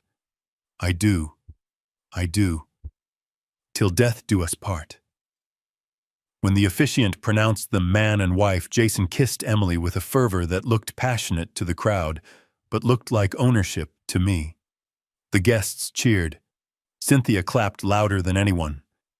As they walked back down the aisle, hand in hand, showered in white rose petals, I let a small, genuine smile touch my lips. Walk, Jason, I thought. Walk while you can. Because the ground beneath your feet is already gone. You just haven't fallen yet. The reception was in full swing. The sound of a jazz band playing upbeat standards drifted through the thick mahogany doors of the library, but inside the air was heavy and still. This was the inner sanctum, the place where the real business of the day was being conducted. We had left the guests enjoying champagne and hors d'oeuvres under the pretense that I needed a moment of quiet and that we had some administrative housekeeping to finalize before the honeymoon. The room was exactly as we had left it at 4 in the morning, except now the drapes were open, letting in the harsh afternoon light. Sarah Jenkins stood behind the massive desk, her face impassive, acting the part of the dutiful corporate attorney. On the desk lay 3 neat stacks of paper. The trap. I shuffled into the room, leaning heavily on my cane, my other arm gripped tightly by Cynthia. She wasn't supporting me. She was propelling me. She marched me toward the leather chair in front of the desk, like a prisoner to the gallows. "Sit down, William," she said, pushing me into the seat. Her voice was tight. The mask of the loving wife was slipping. She was close to the finish line, and her patience was evaporating. Jason and Emily followed us in. Emily stood by the window, her back to the room, looking out at the party. I knew she couldn't face them. She couldn't look at the man she had just married knowing he was a monster. Jason, however, was practically vibrating with energy. He bounced on the balls of his feet, his eyes locked on the documents. He looked like a wolf staring at a wounded deer. "Let us make this quick," Cynthia said, smoothing her dress. "The guests are waiting for the first dance. Sarah, are the papers ready?" "They are, Sarah said, her voice cool and professional. "As discussed, this is the transfer of the Harper Family Trust, along with power of attorney and the deeds to the commercial properties. It requires 3 signatures. Mr. Harper as the grantor, Mr. Vance as the primary beneficiary and trustee, and you, Mrs. Harper, as the witness and secondary guardian." "Perfect," Jason said, stepping up to the desk. "Oh, where do I sign?" "Not so fast," Sarah said, holding up a hand. "Mr. Harper signs first. The assets must be released before they can be accepted." She slid the thickest stack of papers toward me.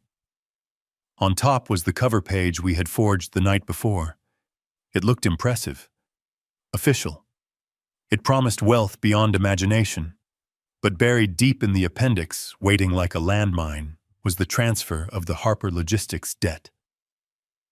I looked at the papers. I let my head bobble slightly. I reached into my pocket and pulled out my reading glasses, taking an agonizingly long time to unfold them and place them on my nose. Is this the will?" I asked, my voice trembling. "No," Bill, Cynthia snapped, leaning over my shoulder. "It is the trust. Remember, we talked about this. You are giving control to Jason and Emily so you can rest, so you do not have to worry about business anymore." "Oh," I said, blinking slowly behind the lenses. "Right. The trust. For the children." "Yes, for the children," she hissed. "Now pick up the pen." I reached for the heavy fountain pen Sarah had placed on the document. My hand shook violently.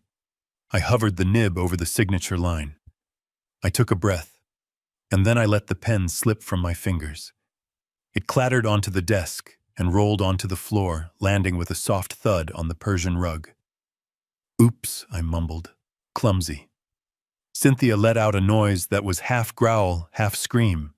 She dropped to her knees, scrambling for the pen. When she stood up, her face was flushed with rage. She grabbed my hand, the one that had built skyscrapers, and shoved the pen back into my fingers. She squeezed my hand so hard I felt my knuckles pop.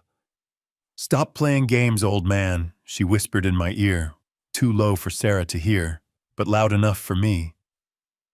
"Sign the damn paper or I will shove it down your throat."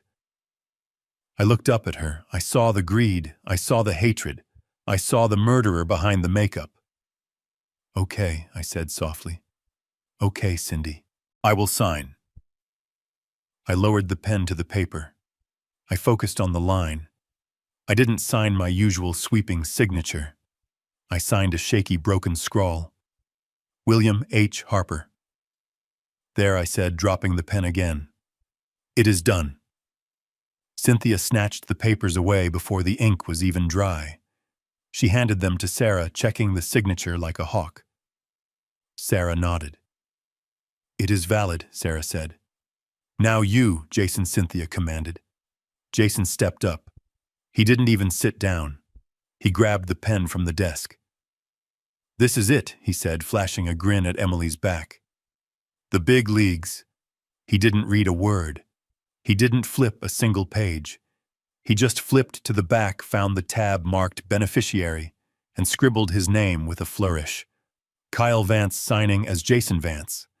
He was signing a legal document with a fake name, which was a felony in itself, but by signing the personal guarantee assignee attached to the back, he was also assuming liability for $20 million of toxic debt under any alias he used. "Done," he said, tossing the pen down. "We are rich." "And finally, Mrs. Harper," Sarah said, sliding the last stack forward. Cynthia sat in the chair I had vacated. She took a moment. She looked at the papers with a look of pure, unadulterated lust. This was her moment, the culmination of 10 years of deception. She picked up the pen. She signed her name with precise, elegant strokes. Cynthia Marie Harper. "Congratulations," Sarah said, gathering the documents and placing them squarely in her briefcase. She snapped the locks shut. The sound was like a gavel coming down. "The transfer is complete." Cynthia stood up. She took a deep breath and her entire demeanor changed. Her shoulders straightened. Her face relaxed. The mask didn't just slip, she ripped it off and threw it on the floor. She turned to me. I was still sitting in the chair, slumped over, looking at my hands. "Well, that is a relief," she said, her voice icy and loud. She walked over to the side table where a crystal decanter of scotch sat. She poured herself a drink neat. She didn't offer me one. She didn't offer Jason one. She took a sip and sighed. "You have no idea how exhausting it is to pretend to care about you, Bill," she said. Jason laughed. He walked over and wrapped his arm around her waist. He kissed her on the cheek right in front of me, right in front of his new wife.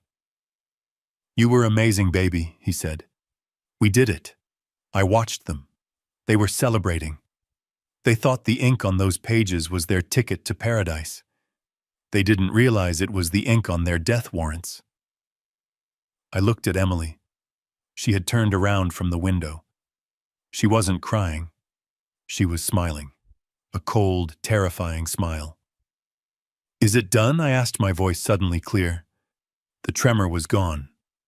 The wheeze was gone. "It is done," Sarah said from the desk. "They are legally liable." I sat up straight. I rolled my neck, working out the stiffness from hours of slouching. I stood up. I didn't use the cane. I left it leaning against the chair. I walked over to the decanter, my steps firm and steady. Jason and Cynthia stopped celebrating. They stared at me. Confusion rippled across their faces. Cynthia asked her glass halfway to her mouth. I poured myself a glass of scotch. A generous pour. I swirled the liquid, watching the light catch the amber depths. I took a sip. It was smooth. It tasted like victory. I turned to face them. I stood at my full height, 6 feet 2 inches of steel and concrete. I fixed them with a stare that could cut glass. "You know," I said, my voice booming in the quiet room, rich and resonant, "the thing about acting is you have to know when the scene is over." Cynthia took a step back. She looked at Jason. "What is happening?" she whispered. "Why is he standing like that?" Jason stepped in front of her, trying to regain control. "Sit down, Bill," he barked. "You are confused. You need your medicine." "My medicine?" I asked, taking another slow sip of scotch. "You mean the blue pills? The digoxin and sedatives?" The color drained from Jason's face so fast it looked like he had been slapped. "I didn't take them," I said casually. "I haven't taken them all week. But the lab boys tell me they are quite potent. Enough to kill a horse. Or a husband." Cynthia dropped her glass. It shattered on the floor, whiskey and shards of crystal exploding everywhere. You know," she stammered. I laughed. It was a dark, dangerous sound. "I know everything, Cynthia. I know about the pool house. I know about the $10 million divorce settlement. I know about the warm milk you were planning to bring me tonight." I took a step toward them. They backed away, hitting the edge of the desk. "You thought I was senile," I said, my voice dropping to a growl. "You thought I was a helpless old man you could put down like a sick dog. You forgot who I am. I am William Harper. I eat sharks for breakfast. And you two? You are just minnows." I looked at Sarah. "Show them what they just signed, Sarah." Sarah opened her briefcase again. She pulled out a copy of the appendix. "Congratulations, Mr. Vance, Mrs. Harper," she said, her voice dripping with satisfaction. "You are now the proud owners of Harper Logistics Detroit Holdings." "What is that?" Jason demanded. "Is that the company?" "It is a shell company," I explained, enjoying the look of horror dawning on their faces. "It holds the deed to a toxic waste dump outside Detroit. And more importantly, it holds the $20 million in environmental fines and defaulted loans associated with it." I smiled. "And thanks to the personal guarantee you just signed, that debt isn't corporate anymore. It is personal. You owe the bank $20 million. Due immediately." Cynthia looked at the papers, then at me, then at the door. She looked like a trapped rat. This is a trick," she screamed. "You can't do this. I am your wife." "Not for long," I said. "And definitely not with any money." I pointed to the large flat-screen TV mounted on the wall above the fireplace. "Emily, would you do the honors?" Emily picked up the remote. She pressed a button.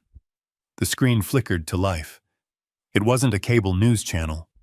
It was a live feed from the security camera I had installed in the bedroom. But the audio was a recording from last night. "We celebrate." Cynthia's voice filled the room, crisp and clear. "I will bring him his evening warm milk. Empty 3 capsules into it. Massive cardiac event." The silence in the room was deafening as their own voices plotted my murder. Jason looked at the door. He was calculating the distance. He was going to run. "Don't bother, son," I said. I nodded to Sarah. She pulled out her phone and sent a single text message. "Now." From the front of the house, over the sound of the jazz band and the chatter of the guests, came a new sound. Sirens. Lots of them. Getting closer. I took another sip of scotch. "The police are here," I said, "and I think they have some questions about attempted murder." I looked at my wife and my son-in-law. They were trembling now. Real tremors, not fake ones. "Checkmate," I whispered. The ink on the documents was still wet, glistening under the library lights like fresh blood. Sarah Jenkins closed her briefcase with a snap that sounded like a gunshot, signaling the end of the transaction.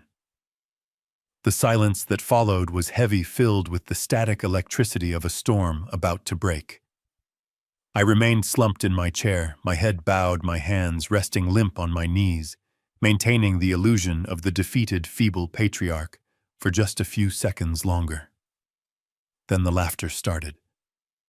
It began with Jason, a low, guttural chuckle that built into a roar of pure, unadulterated triumph. He didn't just step away from the desk. He strutted. He walked over to this bar, grabbed the neck of a crystal decanter, and took a swig straight from the vessel, wiping his mouth with the back of his hand. The veneer of the polite, respectful son-in-law evaporated instantly, revealing the street thug beneath the tuxedo.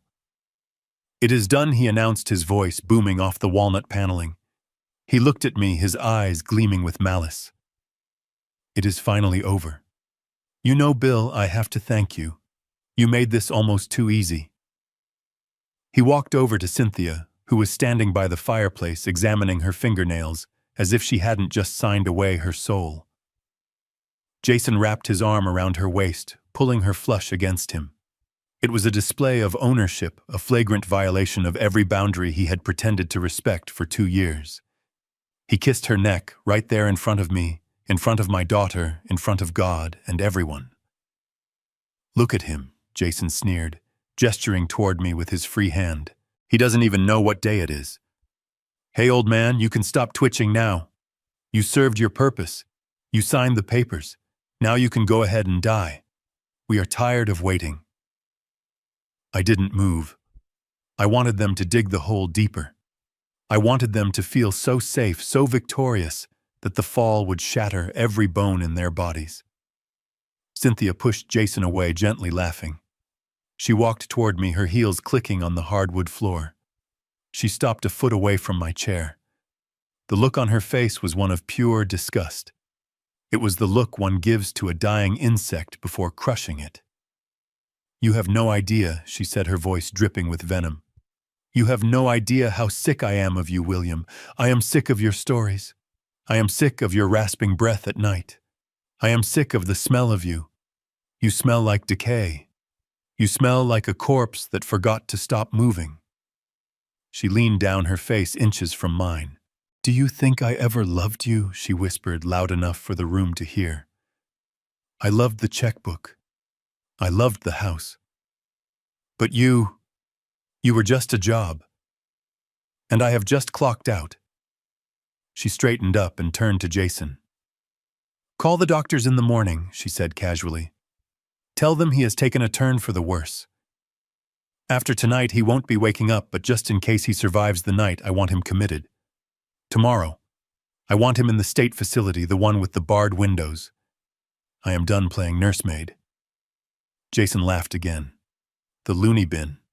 Perfect. We will visit you on holidays, Bill. Maybe bring you a coloring book."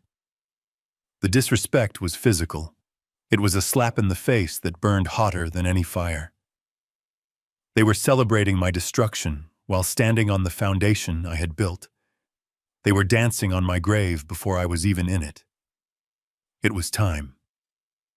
I took a deep breath, filling my lungs with the air of my own home.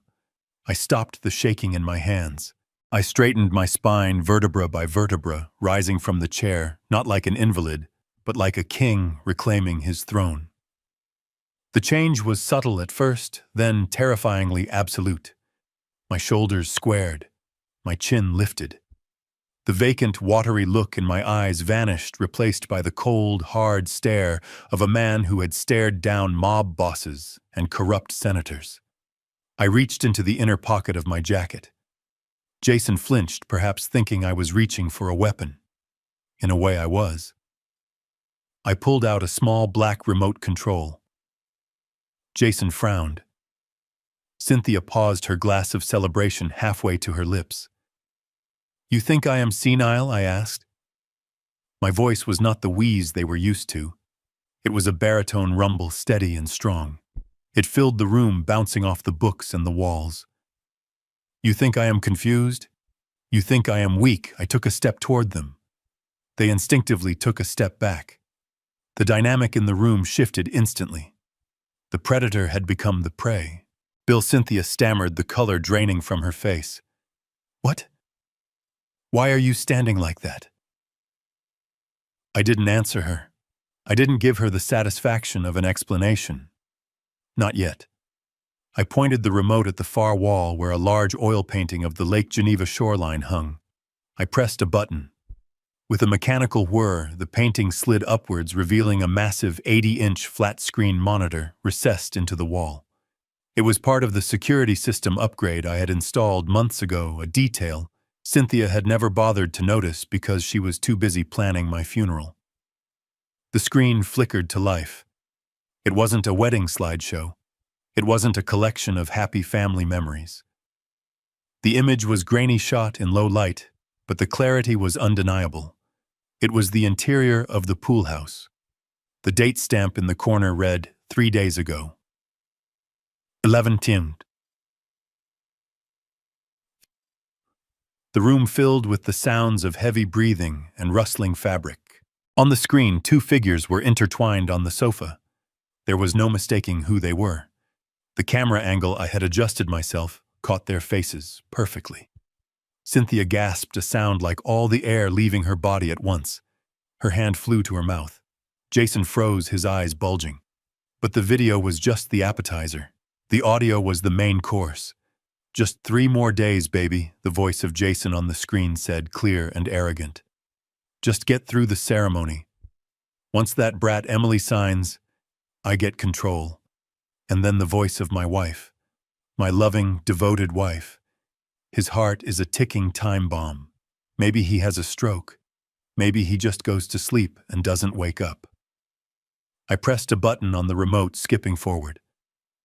The scene changed. Now it was a black screen, just an audio waveform bouncing in green light. The recording from last night.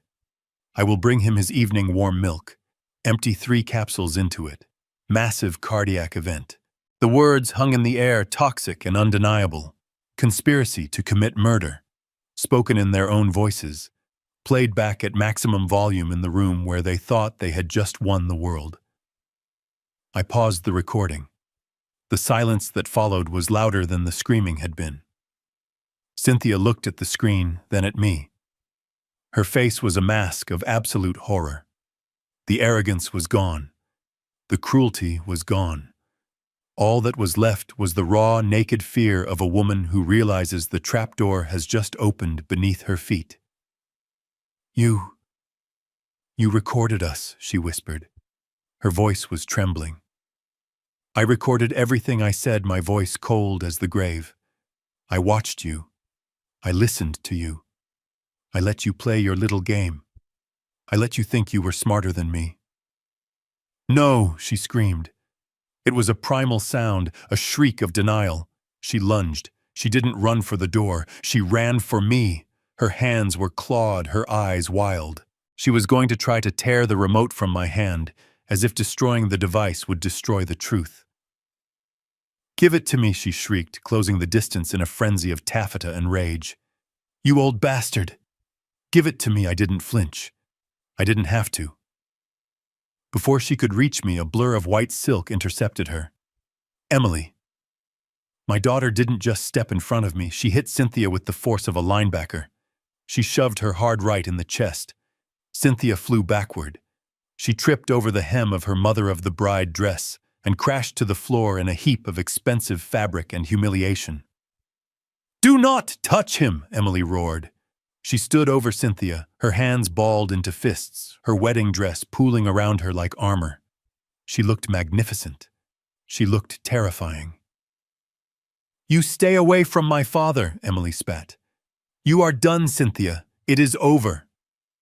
Cynthia scrambled backward on the rug, looking up at Emily, then at me, then at Jason. "Jason," she screamed. "Do something. He has the evidence. Get the remote." Jason looked at me. He looked at the remote in my hand. He looked at the screen where his own voice was still plotting my death. He took a step toward me, his hands twitching. The street thug was surfacing. He was calculating the odds. He was younger, stronger. He thought he could take me. I slipped the remote into my pocket and picked up my cane. I didn't lean on it. I held it like a baseball bat. "Come on, son," I said softly. "Try it. Give me a reason. I have been waiting 40 years to hit someone with this." Jason hesitated. He looked at Sarah Jenkins, who was standing calmly by the desk, holding her phone up, recording the entire thing. He looked at the door. He realized then that this wasn't a negotiation. It was an ambush. He backed down, raising his hands in surrender. "Whoa, hold on, Bill," he stammered, his voice cracking.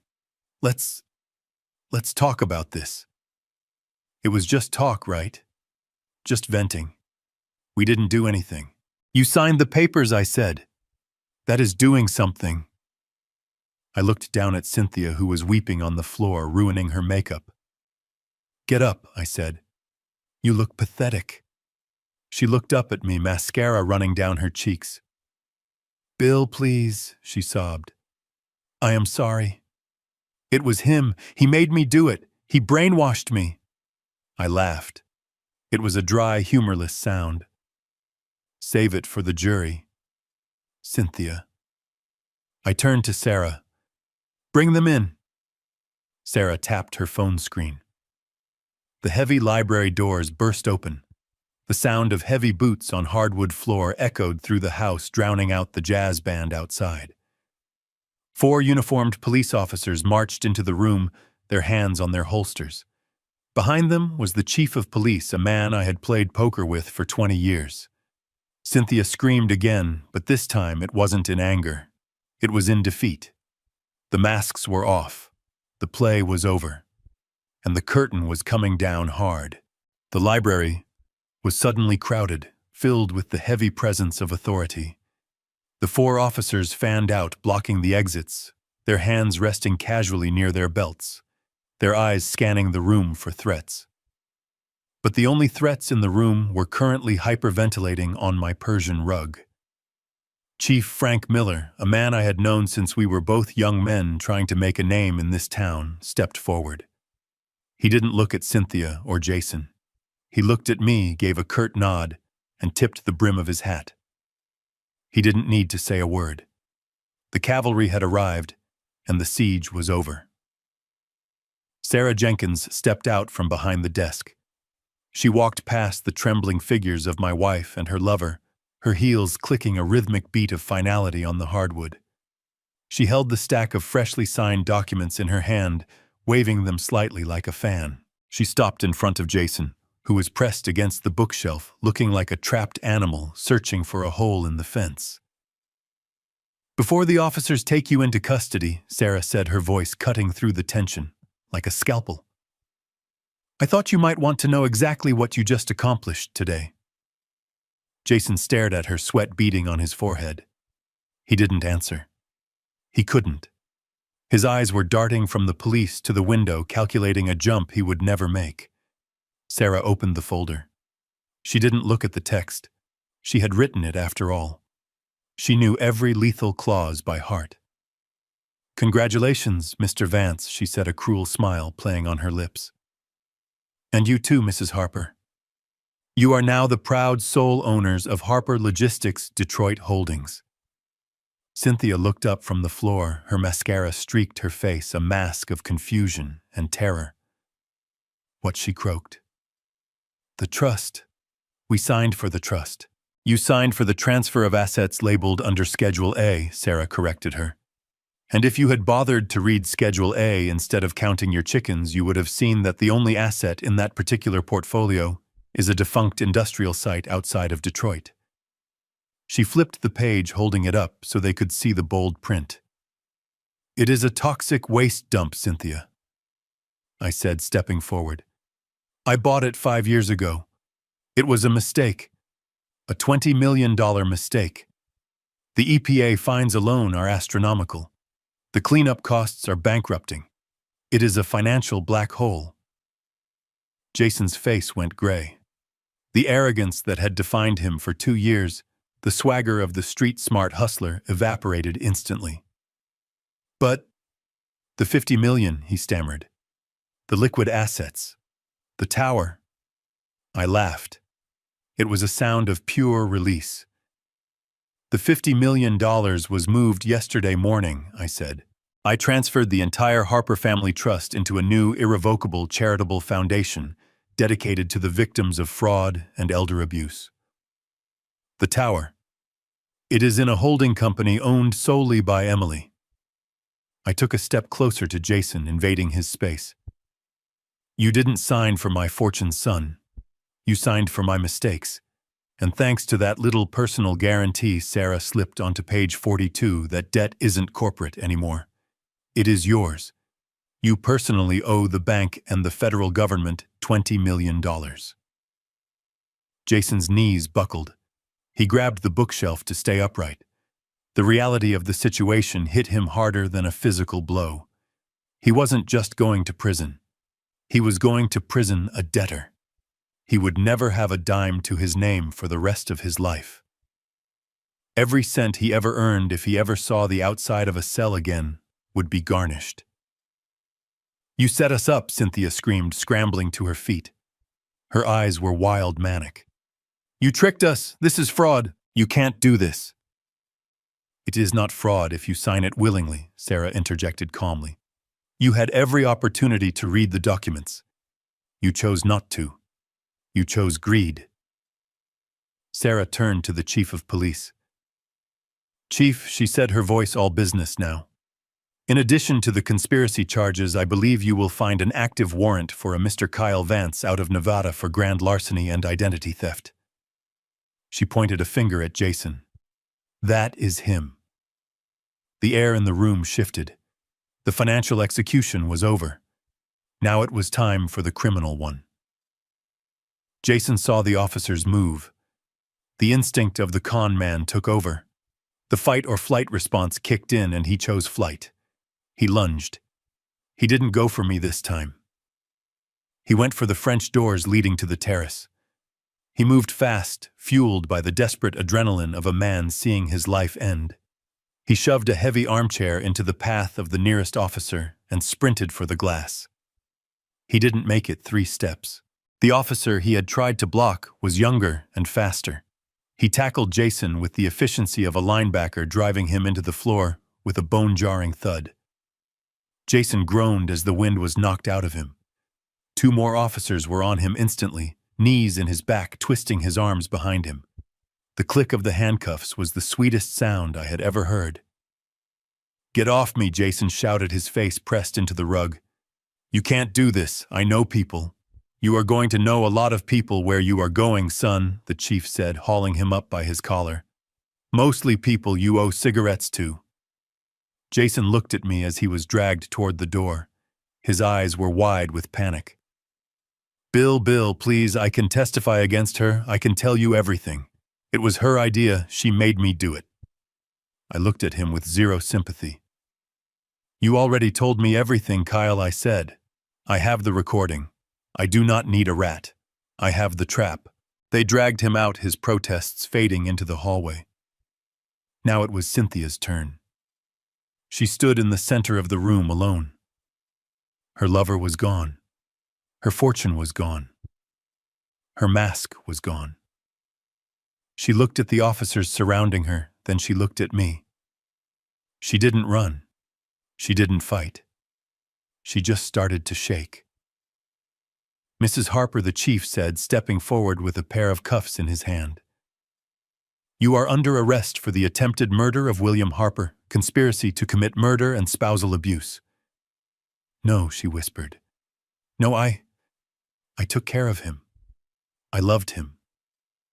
"We have the toxicology report," Sarah said, holding up the plastic bag with the blue pill. "We know about the digoxin. We know about the sedatives. We know you have been poisoning him for months." Cynthia's face crumbled. The reality of the evidence, the hard science of her crime, broke through her delusions. She let out a wail that sounded less like a human and more like a wounded animal. It was a high, piercing shriek of pure despair. She lunged toward me, not to attack, but to beg. She fell at my feet, grabbing the hem of my trousers with her manicured claws. "Bill, please don't let them take me. I am your wife. We have 10 years, Bill." 10 years. Doesn't that mean anything? I looked down at the woman I had shared my bed with, the woman I had trusted with my life, the woman who had looked me in the eye this morning and handed me death in a porcelain bowl. "It means everything, Cynthia," I said, my voice cold and hard as the stone of my heart. "It means 10 years of lies. It means 10 years of theft. It means you wasted a decade of my life waiting for me to die." I pulled my leg away from her grasp. "You wanted to be a widow, Cynthia. Well, today you are. You are the widow of your own greed." "Get her out of here," I told the chief. The officers grabbed her arms. She screamed and kicked her heels, scraping against the floor, leaving black marks on the wood. She cursed me. She cursed Emily. She cursed the day she met us. As they dragged her through the door, passing the stunned guests who had gathered in the hallway drawn by the commotion, she looked back one last time. Our eyes met. And in that moment, I saw the light go out in hers. She knew it was over. Truly, finally, over. The library was quiet again. The only sound was the heavy breathing of Emily, who was still standing by the window, her hands gripping the curtains. Sarah let out a long breath and slumped slightly against the desk. "Well," she said, adjusting her glasses, "that went better than expected." I walked over to the desk and picked up the bottle of scotch. I poured 3 glasses, one for me, one for Sarah, one for Emily. I walked over to my daughter. She turned to face me. Her face was pale, but her eyes were dry. She took the glass from my hand. "Is it done?" she asked. "It is done," I said. "They are gone, and they are never coming back." She looked at the empty doorway, then at me. A small, trembling smile touched her lips. "We won, Dad," she whispered. I clinked my glass against hers. "Yes, sweetheart," I said. "We won." I took a sip of the scotch. It burned, but it was a good burn, a cleansing burn. The house was empty of traitors. The air felt lighter. I looked out the window at the lake shining in the afternoon sun. I was 70 years old. I had a bad heart. I had lost my wife. But as I stood there with my daughter and my loyal friend, I felt stronger than I had in years. I was William Harper, and I was just getting started. The silence that descended upon the Harper estate was absolute. Just an hour ago, the halls had been echoing with the frantic whispers of the social elite, the clinking of silverware, and the smooth notes of a saxophone. Now the only sound was the distant hum of the catering trucks driving away down the gravel path. The guests had fled the moment the handcuffs clicked shut. They scattered like cockroaches when the kitchen lights turn on, desperate to distance themselves from the scandal, terrified that the police might start asking them questions too. I stood in the center of the library for a long time, just breathing. The air tasted different now. It was no longer thick with deception and perfume. It tasted clean. It tasted like an empty room that was finally ready to be filled with something real. Sarah had left 20 minutes ago to handle the booking paperwork at the precinct, promising to call me if Cynthia tried to make bail, though we both knew with the attempted murder charge she would be rotting in a cell until trial. I walked out through the French doors to the back terrace. The sun had begun its final descent, painting the surface of Lake Geneva in shades of bruised purple and fiery orange. It looked like the sky had been in a fight too. I found Emily sitting on the cold stone steps leading down to the lawn. She had kicked off her designer heels, and they lay discarded in the grass like fallen soldiers. She was holding a bottle of Dom Perignon, the very same vintage Jason had cracked open in the pool house to celebrate my premature death. It felt fitting that we should be the ones to finish it. I sat down next to her. My knees cracked, a reminder of my age, but my heart felt lighter than it had in a decade. I didn't say anything. I just reached out and took the bottle from her. I didn't bother with a glass. I took a long pull, the cold, expensive bubbles burning pleasantly on their way down. I wiped my mouth with the back of my hand and passed it back to her. We sat there for a while, passing the bottle back and forth, watching the fireflies begin to dance over the lawn. It was the first time in 3 days we didn't have to pretend. We didn't have to whisper. We didn't have to act. Emily set the bottle down on the stone. She looked down at her dress. The custom lace bodice, the hand-stitched pearls, the miles of silk tulle that had cost more than most people earn in a year. It was a beautiful dress. It was a dress meant for a fairy tale. But now in the fading light, it looked like a shroud. "I hate this thing," she said quietly. She grabbed the heavy fabric of the skirt in both hands. Her knuckles turned white. With a guttural grunt of effort, she ripped it. The sound of tearing silk was loud and violent in the quiet evening. She didn't stop. She clawed at the layers of tulle, ripping the long, elegant train away from the bodice until the dress was tattered and uneven, hanging around her knees like rags. She gathered the bundle of torn fabric in her arms and stood up. She walked over to the large outdoor fire pit where the staff had laid a fire earlier in the evening for the guests. Ideally, we would have been toasting marshmallows. Instead, Emily tossed the white silk onto the glowing embers. We watched as the fabric caught. It curled and blackened, the lace dissolving into ash, the pearls popping in the heat. The smoke rose up, carrying away the last physical remnant of the lie she had lived for 2 years. She watched it burn until there was nothing left but gray flakes floating on the breeze. Then she turned back to me and sat down again. Her face was smudged with ash, her hair was falling out of its pins, and I had never seen her look more beautiful. "Dad," she asked, her voice soft, barely audible over the crackling of the fire. "Are you sad?" I looked at her. I knew what she was asking. She wasn't asking about the money or the scandal. She was asking about the woman who had slept in my bed for 10 years. She was asking if my heart was broken. I thought about Cynthia. I thought about the first time I met her, how she had charmed me with her apparent simplicity. I thought about the vacations, the dinners, the quiet moments that I had foolishly believed were real. And then I thought about the blue pills. I thought about the look of disgust on her face when she thought I was dying. I realized then that I wasn't mourning a person. I was mourning an illusion. The woman I loved had never existed. She was a character played by an actress who had finally forgotten her lines. I looked at Emily. I saw the fire in her eyes, the intelligence, the ruthless loyalty she had shown in saving my life. I saw her mother in her. I saw myself. I reached out and brushed a smudge of ash from her cheek. "You know, sweetheart," I said, my voice steady, "in business you have to look at the net gain. You have to look at the bottom line." I took her hand in mine. "I lost a wife who wanted me dead," I said. "I lost a son-in-law who was a parasite. I lost a few friends who were only here for the free booze. That is the loss column." I squeezed her hand. "But in the gain column, I found out that my daughter isn't just a princess. She is a genius. She is a warrior.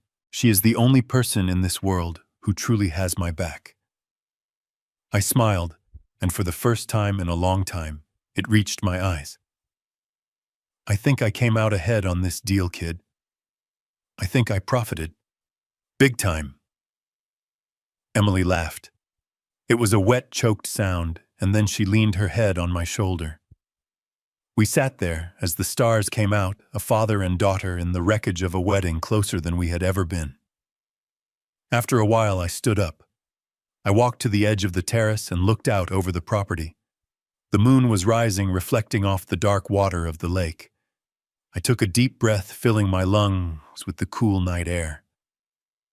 I wasn't the frail old man anymore. I wasn't the victim. The poison was gone from my house. The enemies were in cages. The empire was safe. I felt a surge of power in my chest, a roar of vitality that had nothing to do with medicine. I was 70 years old, but I felt immortal. I was the lion who had woken up just in time to defend his pride. I had bared my teeth, and the hyenas had scattered. I turned back to the house. The lights were on in the library, warm and inviting. There was work to do tomorrow. There were press statements to release assets, to liquidate a foundation to build. But for tonight, the war was over. Don't ever think that kindness is a weakness. Do not ever mistake silence for ignorance. And never ever underestimate a father protecting his child. Because when you poke the bear, or in my case the lion, you don't just get a fight. You get a war. And I have never lost a war in my life. If you enjoyed this story of justice served cold, hit that like button and share it with someone who needs to be reminded to stand up for themselves. Subscribe to the channel for more stories from the edge of reality. My name is Bill Harper, and I am still standing. Thanks for watching.